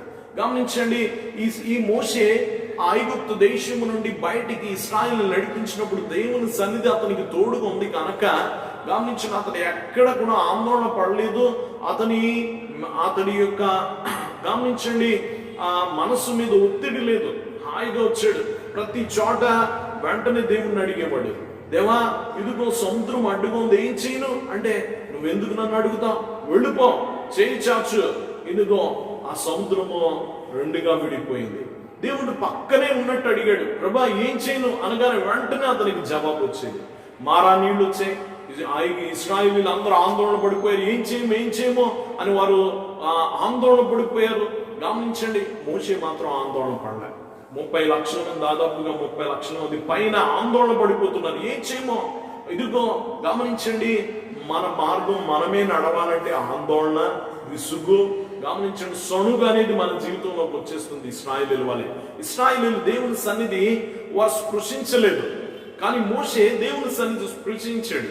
కాబట్టి అంతమంది ఆందోళన పడిపోయారు, కానీ మోషే మాత్రం సనగలేదు, బెదరలేదు. గమనించండి, అతను ఎంత మాత్రమో ఆందోళన పడలే, ఒత్తిడికి గురవలే, వెంటనే మోకరించాడు. ప్రభా ఏం చేయనన్నాడు. గమనించండి, 30 లక్షల మంది విసుక్కుంటేనో, ఆందోళన పడితేనో, ఎగిరి పడితేనో జవాబు రాలేదు, కానీ ఒక్కడు చిన్న ప్రార్థన చేయగానే జవాబు వచ్చేసింది. ఆ చెట్టు చూపించాడు, ఆ చెట్టు వేరు తీయగానే ఆ చెట్టు కొమ్మ నరంగానే అది మధురం అయిపోయింది.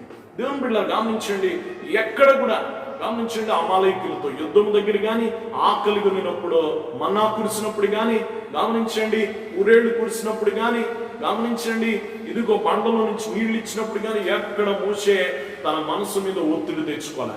ఎందుకంటే దేవుడు పక్కన ఉండగా ఒత్తిడి పడాల్సిన పని లేదు, చింతించాల్సిన పని లేదు.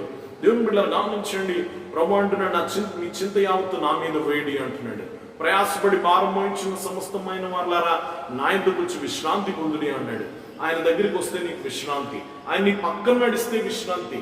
ఈ దినము మా లోకము భయాందోళనలో మునిగిపోయింది, చింతలో మునిగిపోయింది, భయం ఆవరించేసింది భూమి మీద. దేవుడు తోడుగా ఉన్న వారికి భయపడనక్కర్లేదు, చింతించాల్సిన అక్కర్లేదు.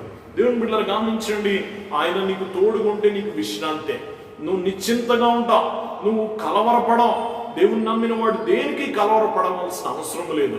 అయ్యగారు చక్కని కీర్తన రాశారు, భయపడరాదు క్రీస్తు విశ్వాసి, భయపడి దిగులు పడరాల్సింది. నిశ్చింతగా ఉండు, హాయి.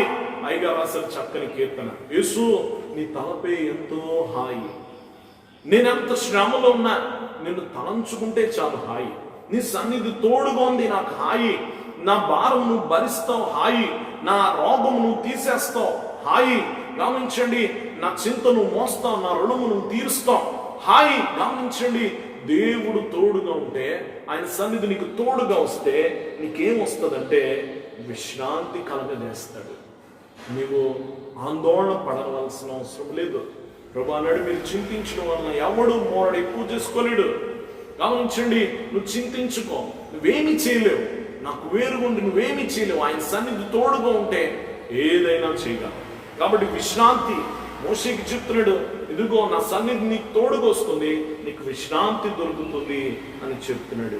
దేవుని బిడ్డలు గమనించండి, వాక్యం వింటున్న వల్ల సమాధానం, నువ్వు ప్రశాంతంగా వెళ్ళిపోవచ్చు, దేనికి చింతించాల్సిన పని లేదు. సన్నిధి చేసేవాడు దేనికి చింతించడు.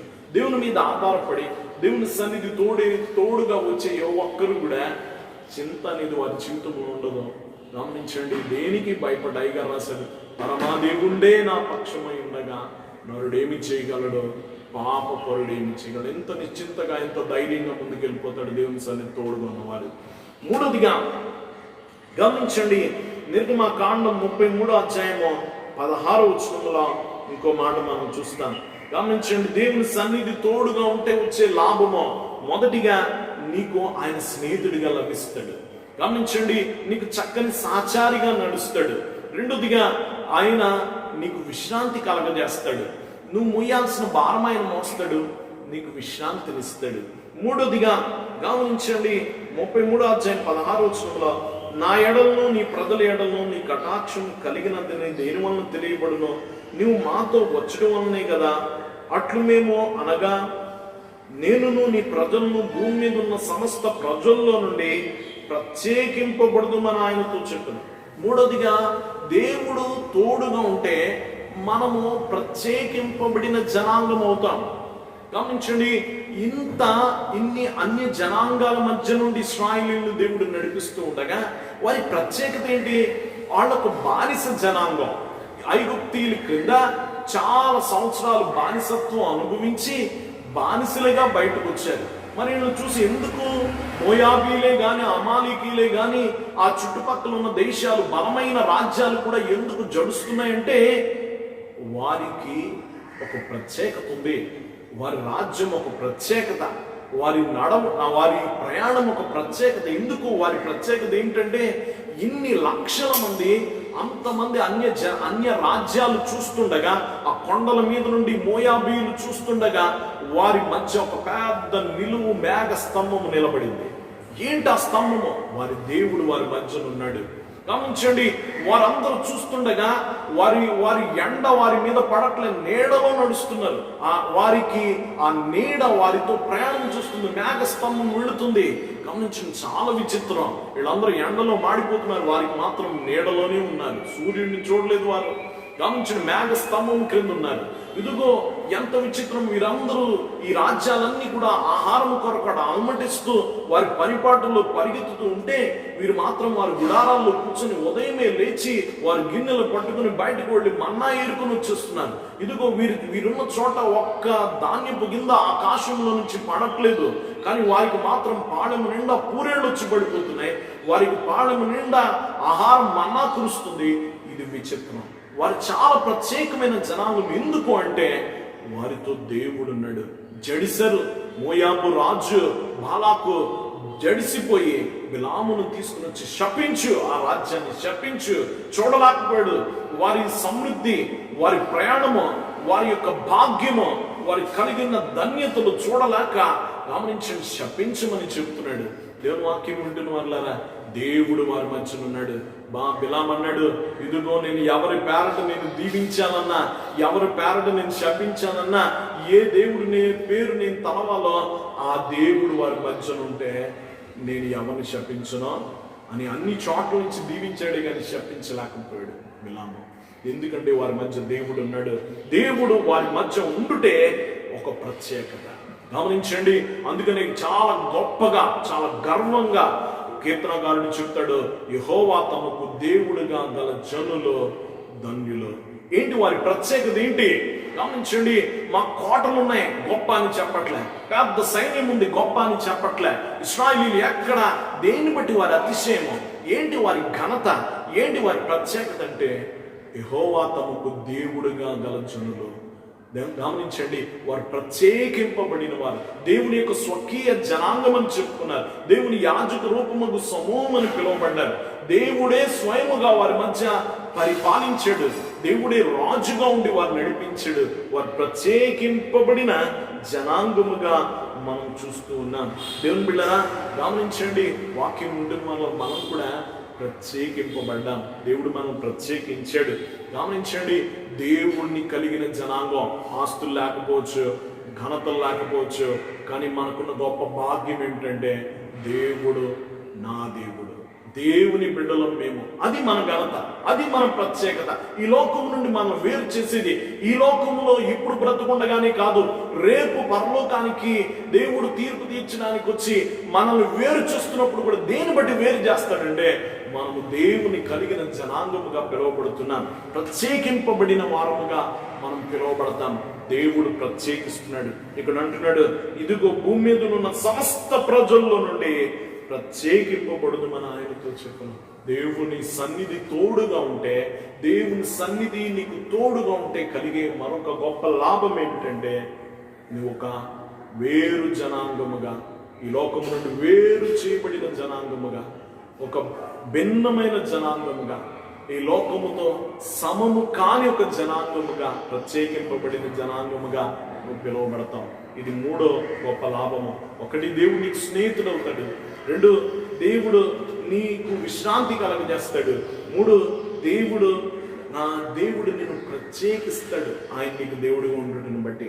నాలుగోదిగా 17వ వచనంలో మనం చూస్తాం, కాగా యెహోవా నువ్వు చెప్పిన మాట చొప్పున చేసేదను, నీ మీద నాకు కటాక్షం కలిగినది, నీ పేరును బట్టి నిన్ను ఎరుగుదునని మోషేతో చెప్పగా. ఏంటి ప్రత్యేకత? నాలుగోదిగా ఏంటంటే దేవుని కలిగి ఉండడం ద్వారా కలిగే లాభం ఏంటంటే వీరిని దేవుడు పేరుతో పిలుస్తానంటున్నాడు. దేవుడు ఎంత గొప్ప! మోషేతో అంటున్నాడు, నేను పేరుతో పిలుస్తానంటున్నాడు. పేరు పెట్టి పిలువబడిన జనాంగం. గమనించండి, వాక్యం వింటున్న వల్ల గొప్పవారు మనం పేరు పెట్టి పిలిస్తే ఎంతో మురిసిపోతారు. గమనించు, నా మంత్రి గారు పేరు పెట్టి 10 మందిలో పిలిచాడు అని చాలా గొప్పగా మనం ఫీల్ అయిపోతాం. అలాంటిది దేవుడే పిలుస్తానంటున్నాడు, పేరు పెట్టి పిలుస్తానంటున్నాడు. దేవుని బిడ్డలారా గమనించండి, ఎంత ఘనతో! దేవుని బిడ్డలారా, దేవుడు నీ పేరుతో పిలుస్తాడు. దేవుడు నిన్ను ఎరిగిన వాడు.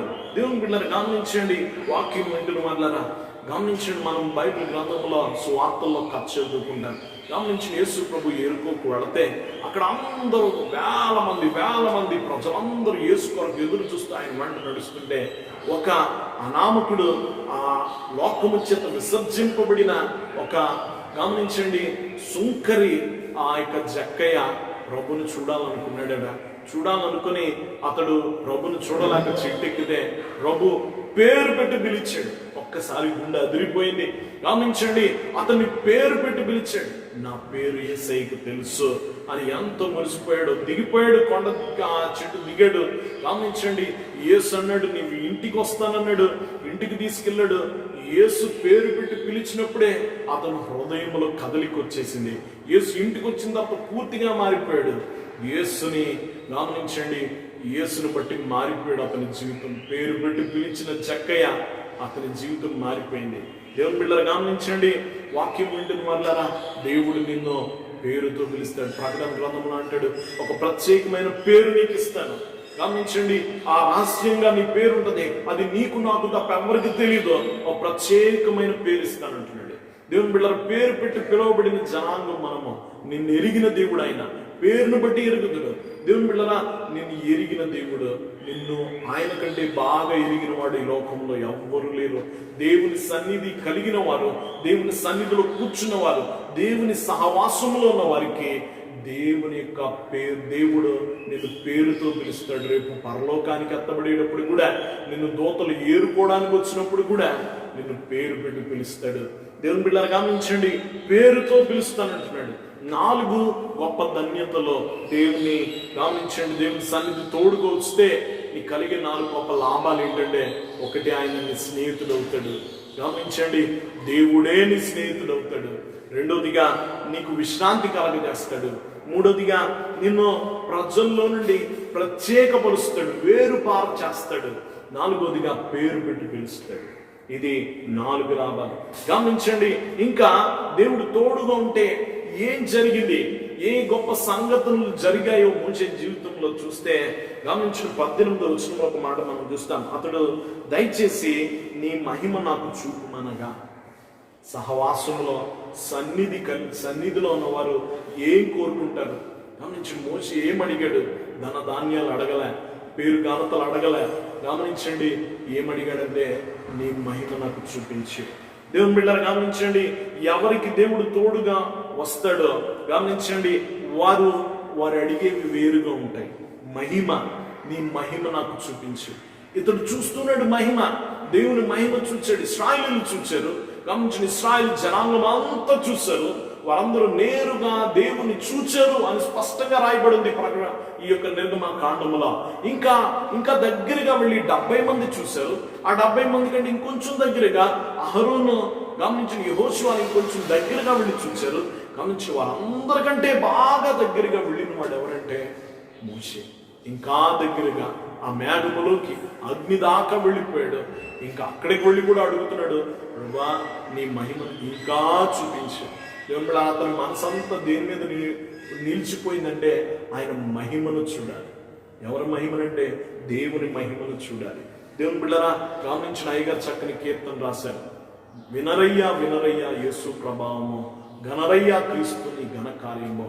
మనస్సు యేసుని కథపై మలిపి యోచించిన మహిమ కనబడు నీకు అనుభవము దొరుకు. యేసు మీద నీ దృష్టి కేంద్రీకరిస్తే, మనోనిదానంతో ప్రభువును చూస్తే, ఆయన కథ మీద నీ మనసు లగ్నం చేస్తే ఆయన మహిమ నీకు కనబడుతుంది. ఆ మహిమ నీకు అనుభవంలోకి వస్తుంది. గమనించండి, ఆ మహిమను చూడాలని కోరుకున్నాడు ప్రభు. ఇంకా నీ మహిమను ఇంకా చూడాలి, ఇంకా దగ్గరగా చూడాలి, ఇంకా దగ్గరగా చూడాలి. దేవుని బిడ్డలు గమనించిన అతని మనసంతా ప్రభు చుట్టూ పెనవేసుకుపోయింది. ఆయనను చూడాలి, నీ మహిమ నాకు కనపరచు అని అడుగుతున్నాడు. దేవుని బిడ్డలా, మనం ఏం అడుగుతున్నాం దేవుని దగ్గరికి వచ్చి? గమనించండి, నేను కొత్త ఇల్లు చూడాలని కోరుకుంటారు కొంతమంది. దేవుడు ఈ లోకంలోకెల్లా విలువైన దేవుని ముందుకు వచ్చి విలువ లేని వాటిని, వ్యర్థమైన వాటిని కోరుకుంటారు. ప్రభా నేను అది చూడాలి ప్రభా నేను ఈ దేశం చూడాలి ప్రభా, లేకపోతే కొత్త ఫోన్ చూడాలి ప్రభా, లేకపోతే ఇంకేదో చూడాలని ఆశపడతాం, కానీ ఆయన చూడాలని ఎవరు ఆశపడతారు? దేవుని బిడ్డలారా, గమనించిన ఒక్కసారి ఆయన చూడడం మొదలు పెడితే నీ మనసు ఎప్పుడైతే దాని మీదకి వెళ్ళిందో నువ్వు ఇంకా ఆయన చూడాలని ఆతురత పడతావు. దేవుని బిడ్డలారా, గమనించండి, ఆయన మహిమను చూడాలని కోరుకుంటున్నాడు. గమనించండి, వాక్యం వింటున్న వాళ్ళరా, అతడు దయచేసి నీ మహిమ నాకు చూపుమనగా. దేవుని బిడ్డలారా, గమనించండి, మహిమను చూపించు ప్రభా, నీ మహిమను చూడాలి. దేవుని బిడ్డలారా, మనము మహిమ చూడడం ఏంటి అనుకోవచ్చు, అది అనుభవంలోకి పడితే కానీ ఆ ఆశ మనకు పుట్టదు. దేవుని బిడ్డలారా గమనించండి, వాక్యం ఉండిన వాళ్ళరా, ఎవరు ఒక వ్యక్తి ఇప్పుడు తేనె రుచి చూడలేదు అనుకోండి, తేనె రుచి పెడతానంటే గమనించండి, అతను అనుకుంటాడు తేనె అదేంటి అనుకుంటాడు. కానీ కొంచెం రుచి చూచిన తర్వాత ఇంకా చూడాలనుకుంటాడు. ఎందుకంటే కొంచెం రుచి చూసిన తర్వాత దాని మీద మక్కువ పెరుగుతుంది. దేవుని మహిమను నువ్వు కొంచెం చూస్తే ఇంకా చూడాలనుకుంటావు. మోషే ఇంకా ఎక్కువగా ఆయన మహిమను చూడాలని కోరుకుంటున్నాడు. దేవుని బిడ్డలు గమనించండి, మనము మహిమను కోరాలి. దేవుని బిడ్డలు ఆయన మహిమను చూడడానికి నీకు అపేక్ష అనేది ఉండాలి. దేవుని బిడ్డలు రైగా రాశారు, మహిమతోడా కప్పివేయు మహిమలోనికి కొనిపోవు, మహిమ జీవులుగా మనల్ని మారుస్తుండట. దేవుని బిడ్డలు గమనించండి, ఈ మోషే మహిమ జీవిగా మారిపోయాడు. మహిమతో కప్పేశాడు, మహిమను చూడాలనుకున్నాడు, మహిమతో కప్పేశాడు, మహిమ జీవుడిగా మారిపోయాడు. అందుకనే మోషే కొండ దిగ్గానే చూడలేకపోయారు, మహిమతో కప్పేశాడు. మోషేను మహిమతో అలంకరించాడు, మహిమ వస్త్రాలు ధరింపజేశాడు మోషేకు. గమనించిన వారందరూ చూడలేక ఇదిగో నీ ముఖం మీద ముసుగేసుకోమన్నారు. దేవుని బిడ్డలు గమనించండి, వాక్యం ఉండిన వాళ్ళరా, ఎంత గొప్ప ధన్యత.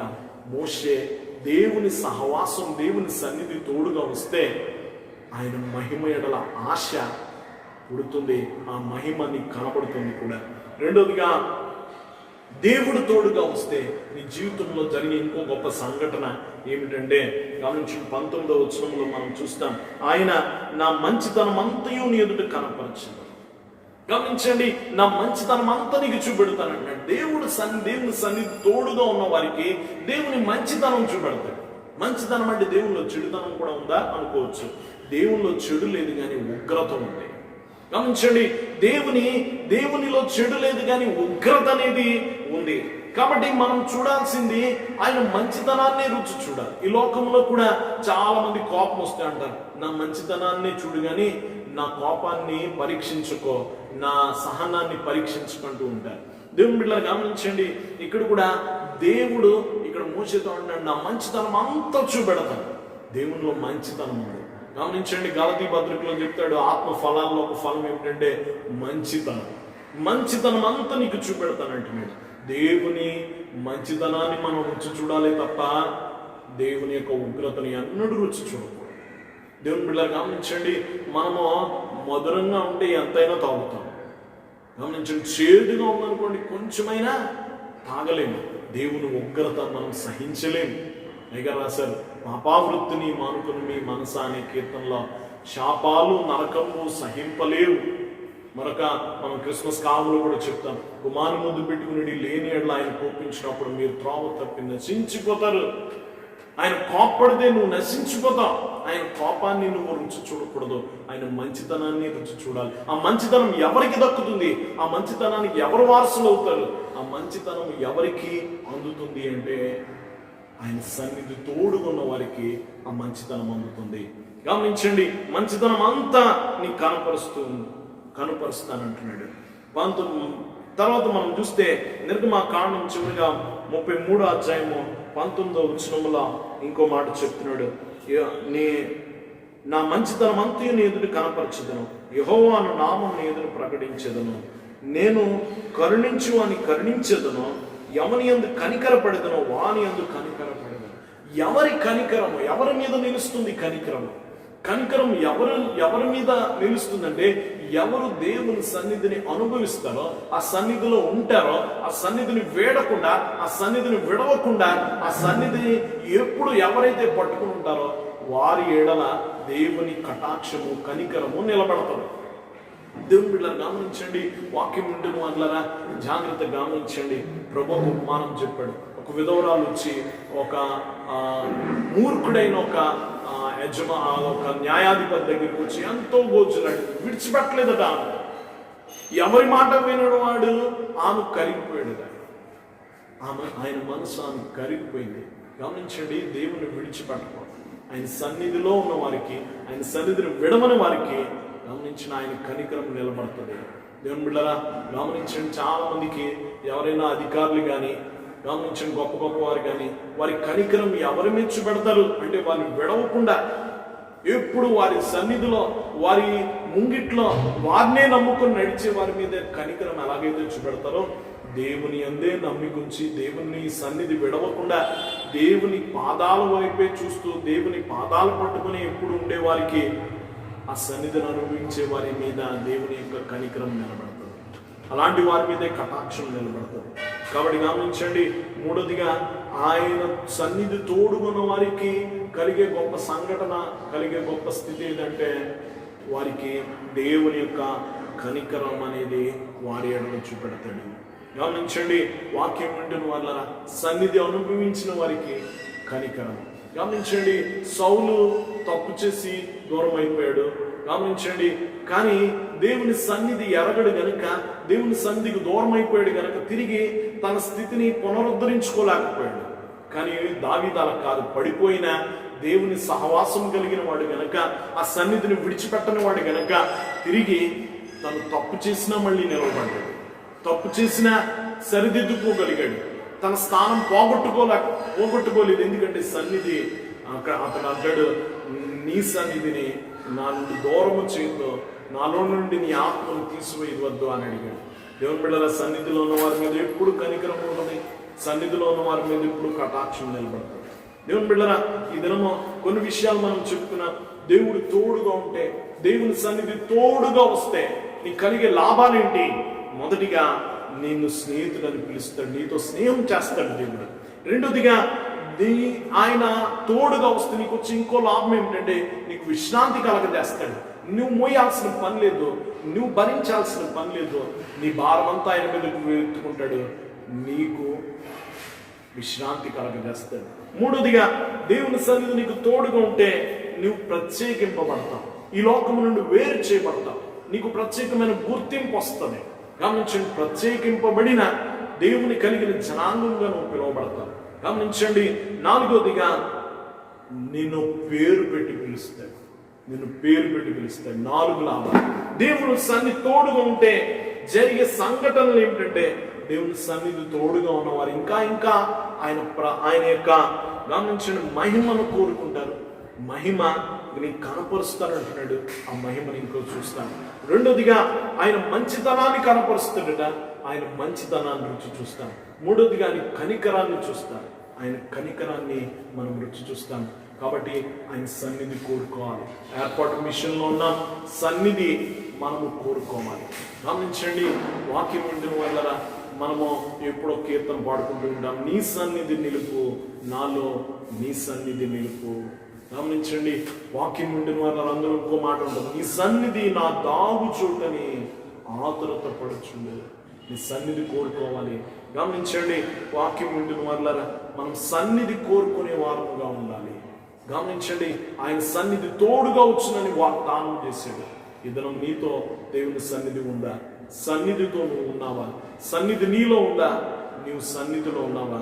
నీకు సన్నిధి తోడుగా వస్తే ఎన్నో లాభాలు, ఎన్నో మేళ్ళు పొందుకుంటాం. కాబట్టి అలాంటి గొప్ప స్థితి ప్రభు మనందరికి అనుగ్రహించును గాక. ఆమేన్.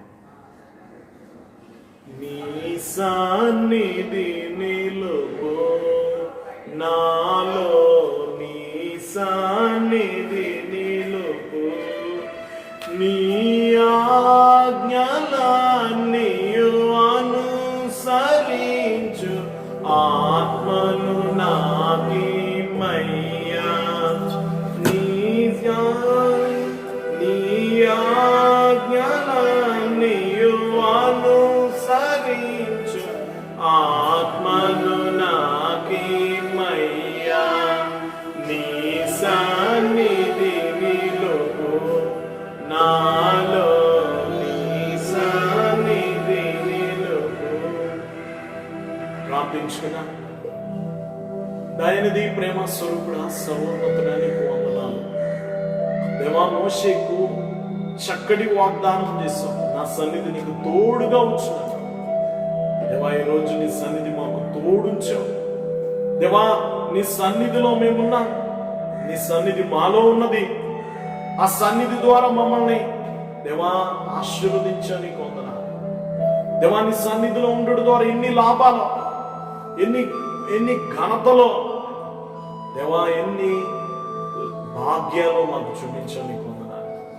నీ సన్నిధిలో ఉండడం ద్వారా కలిగే సకల భాగ్యాలు మాకు అనుగ్రహించమని నువ్వు సెలవిచ్చావు, నా సన్నిధిని సంపూర్ణ సంతోషము కలదు, నా కుడి చేతులు నిత్యము సుఖములు కలవన్నా.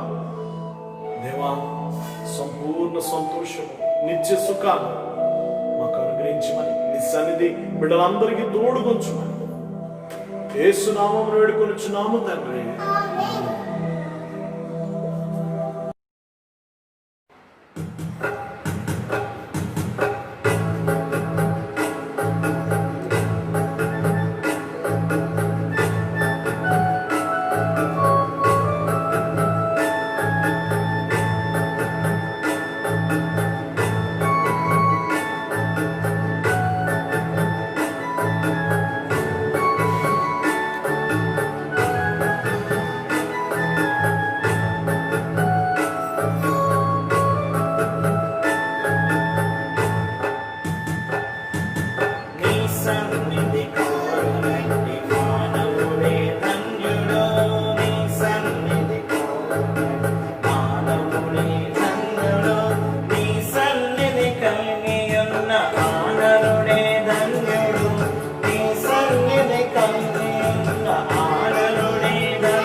పాపములను పడగొట్టును నీ పాద సన్నిధి, శాపములను హరించును శక్తి కలిగిన సన్నిధి, శాపములను హరించును శక్తి కలిగిన సన్నిధి. నీ సన్నిధి కోరునట్టి మానవుడే ధన్యుడు.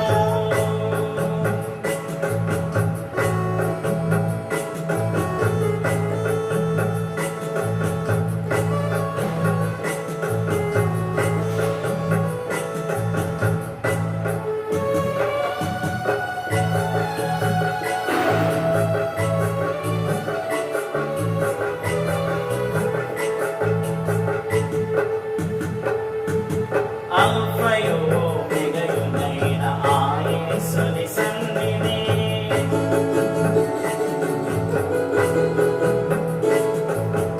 అల్ఫయు ఒమేగయునైన ఆ యేసుని సన్నిధి, ముఖాముఖిగా మాట్లాడును ఆశ్చర్య సన్నిధి, ముఖాముఖిగా మాట్లాడును ఆశ్చర్య సన్నిధి.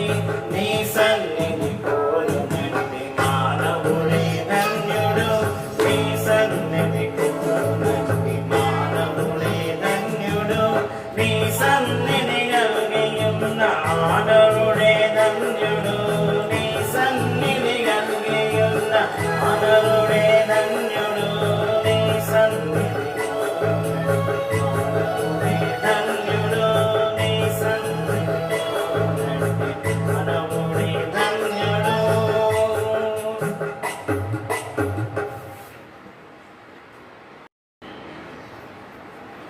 మంచిదండి. దేవుని యొక్క మహాకృపను బట్టి మరి యొక్క ఆరాధన దినములోనికి దేవుడు మనం నడిపించినందుకు దేవుని వందనాలు చెల్లిస్తున్నాం.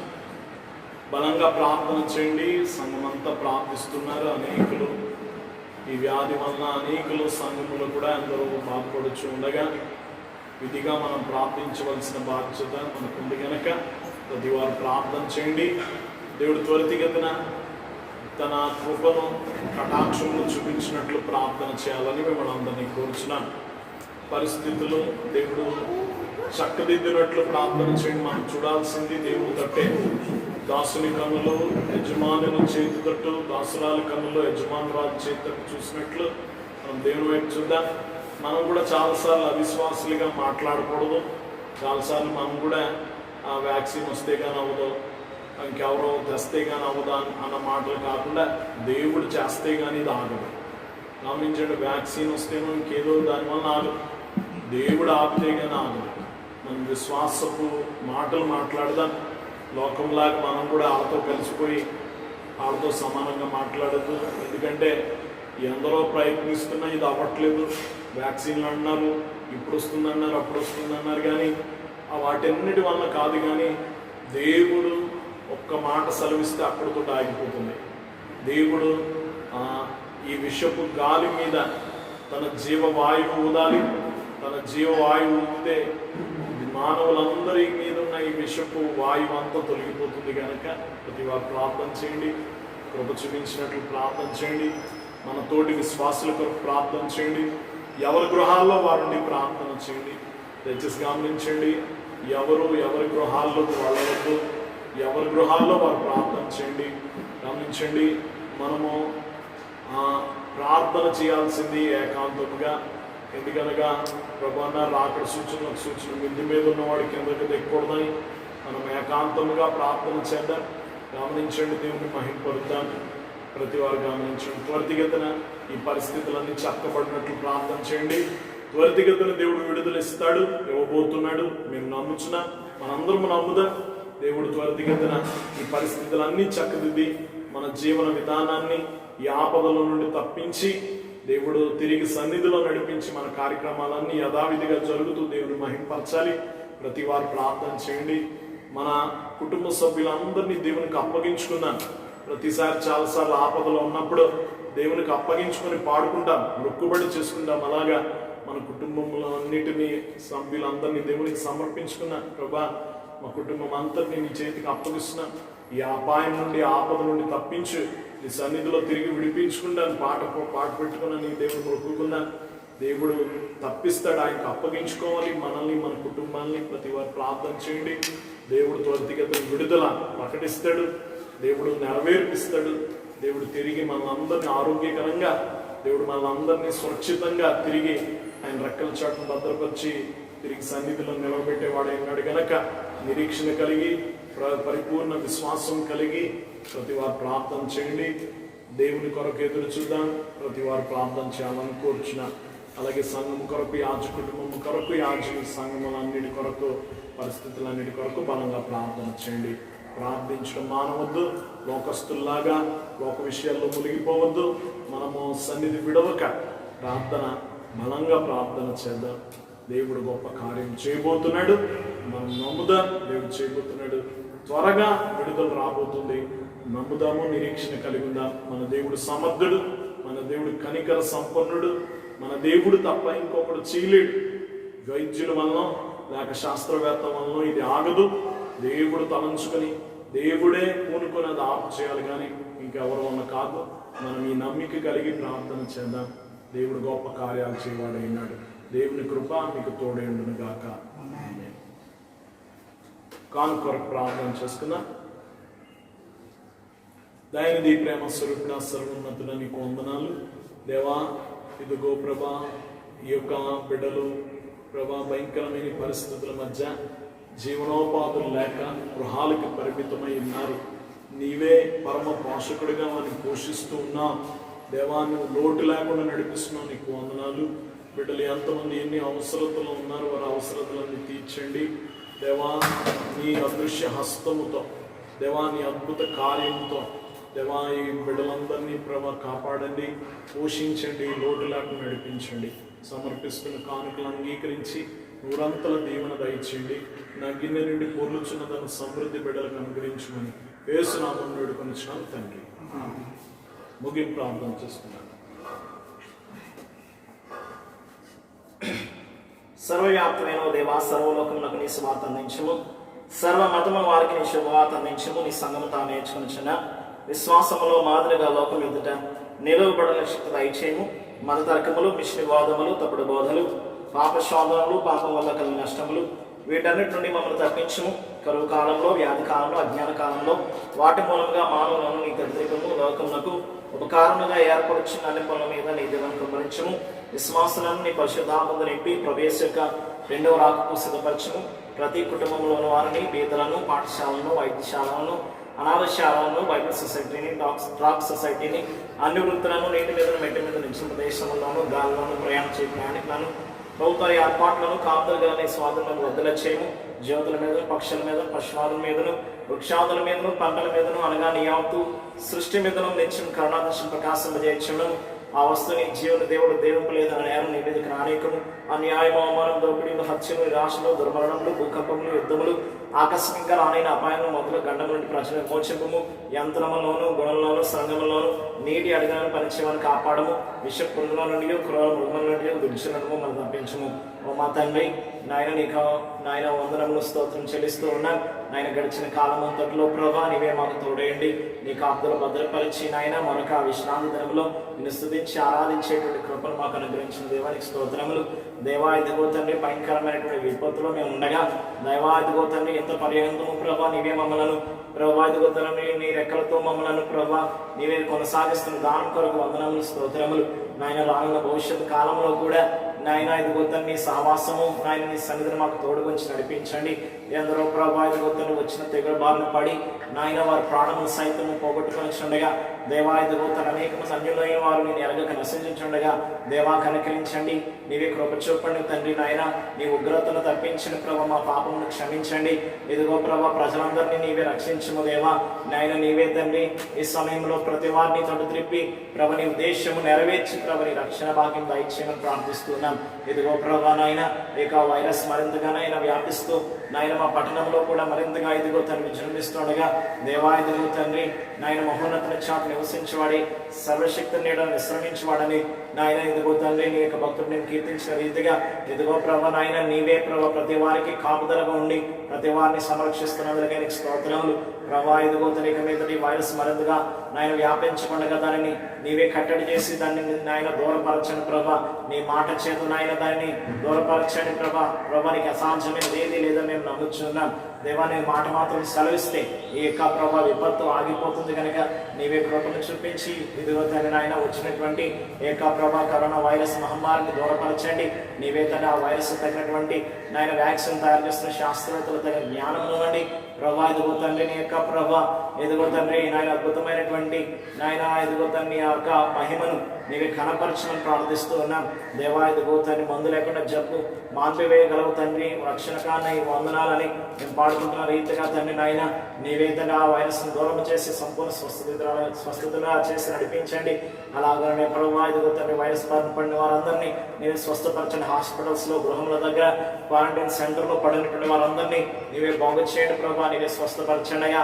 ఎదుగు తన వైద్యం చేస్తున్నటువంటి వైద్యులైన వారిని నాయన ఇంకా తండ్రి నాయన వైద్య సిబ్బందిని, పోలీస్ సిబ్బందిని ప్రభా, ఎదుగు తన మున్సిపాలిటీ శానిటేషన్ సిబ్బందిని ప్రభా, అధికారులను, అనధికారులను ప్రతి వారిని ప్రభా నీవే నీ కాపుదలు భద్రపరచండి దేవ. ప్రజలందరూ ప్రభా ఎన్నో ఇబ్బందులు నాయన ఇక్కట్లు పడుచు ఉన్నారు ప్రభా. ఎదుగు తన నాయన పట్టణం అంతా రెడ్ జోన్లు, కంటైన్మెంట్ జోన్లు వచ్చి ఉండగా ఎదుగు నాయన ప్రజలు ఎక్కడికి కదలేనటువంటి స్థితిలో ఉండగా నీవే వారిని పోషించండి, బలపరచండి నాయన. ఇక మీద ఎవరికి ఆ వ్యాధి నాయన ఇంకా సోకకుండగా ప్రభా వచ్చిన వాళ్ళందరినీ త్వరితగతిని స్వస్థపరిచి వ్యాధిని సమూలంగా నిర్మూలింపజేసి నీవే కృపను అనుగ్రహించండి నాయన. నీ రక్షణతో నడిపించండి ప్రభా. ఇదిగో తండ్రి మా యొక్క పట్టణము, మా యొక్క జిల్లా, మా రాష్ట్రం, మా దేశం, ఈ యొక్క ప్రపంచ దేశంలన్నింటినీ ప్రభా నీ కౌగిట్లో భద్రపరిచి నీవే స్వస్థపరిచి నడిపించి ప్రార్థిస్తున్నాం. ఈ సమయంలో ఆయన ప్రతి వారిని నీకే సమర్పణ చేస్తున్నాం, సంఘబిడ్డలు నీకే సమర్పణ చేస్తున్నాం. యాజకులను ప్రభా సంఘబిడ్డల యొక్క కుటుంబాలను, అన్యులను ప్రతి ఒక్కరిని ప్రభా నీవే పేరు పేరుని దీవించండి ప్రభా. సంఘబిడ్డల్లో కూడా ఈ వ్యాధిగ్రస్తులు ఎవరైతే ఉన్నారో వారందరినీ బాగు చేయండి ప్రభా. ఇదిగో తండ్రి క్వారంటైన్లో ఉన్న వారందరినీ ప్రభా త్వరగా విడిపించండి, నీవే స్వస్థపరచండి ప్రభా. ప్రతి వారు నాయన స్వేచ్ఛగా ప్రభా ఇదిగో నీ మందిరంలోకి తిరిగి నేను ఆరాధించుకున్నటకు వచ్చటకు నీ యొక్క మార్గమును సరళం చేయండి. అలాగే వారి పని పాటలకు కూడా వెళ్ళడానికి నీ కృపను అనుగ్రహించండి ప్రభా. ఈ రీతిగా నాయన ఇదిగో తండ్రి నాయన సంఘమును, నాయన ప్రజలను, నాయన ఎందుకో తండ్రి యాజకులను, సేవంతటిని సమస్తమును ఆశీర్వదించి నేను మహిమను పొందుకున్నామని ప్రభా. జరుగుతున్నటువంటి 40 దినముల నాయన మోషే సుఖోపవాసములు నాయన ఎదుగో తండ్రి ముగింపులకు వస్తూ ఉన్నాం. ప్రతి వారిని ప్రభా ఎదుగో తండ్రి ముగింపు దీవెనలతో ప్రతి వారిని నింపండి.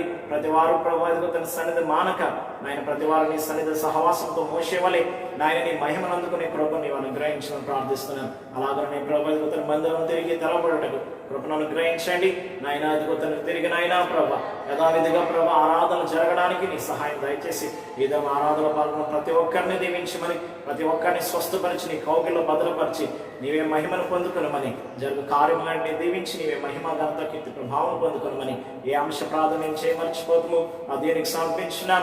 మేము అడుగు వాటన్నిటికంటను, ఊహించి వాటన్నిటికంటను అత్యధికంగా చేర్చుకున్న తండ్రి, మా అంతరంగ ప్రార్థనలు, మా బహిరంగ ప్రార్థనలు ఎంతకాలం ముందు నెరవేరినట్టు మా ప్రార్థనా స్తుతులను త్వరగా రానైన యేసు ప్రభువు ద్వారా ఆలకించుకుని వేడుకొంచున్నాము పరమ తండ్రి. ఆమేన్. పరలోకమందున్న మా తండ్రి, నీ నామము పరిశుద్ధపరచబడుగాక, నీ రాజ్యం వచ్చుగాక, నీ చిత్తం పరలోకములో నెరవేర్చుటకు భూమి మీద నెరవేరుగాక. మా అనుదిన ఆహారము మాకు దయచేయండి.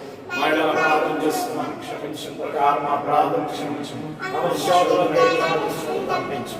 రాజ్యం, శక్తి, మహిమ నిరంతరం నీవే నామములో. ఆమేన్.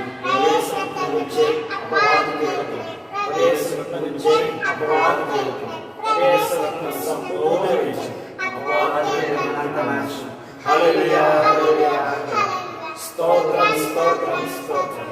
ఆమేన్, ఆమేన్. యెహోవా నిన్ను ఆశీర్వదించి నేను కాపాడును గాక. యెహోవా నీపై తన సన్నిధి కాంతిని ప్రకాశింపజేసి నేను కరుణించును గాక. యెహోవా నీ మీద తన సన్నిధి కాంతిని ఉదయింపజేసి మీకు సమాధానం కలగజేయును గాక. మన ప్రభువైన యేసుక్రీస్తు కృపయు దేవుని ప్రేమ పరిశుద్ధాత్మ సహవాసము మీకు అందరికి నీ తోడైండును గాక. ఆమేన్. సంగమంతాయు వృద్ధి చెందగా తండ్రి పొందు, పుత్రుడందు, ఆత్మ పొందు నిత్య కీర్తి. హల్లెలూయాలో, హల్లెలూయాలో. ఆమేన్. మరణం మరణ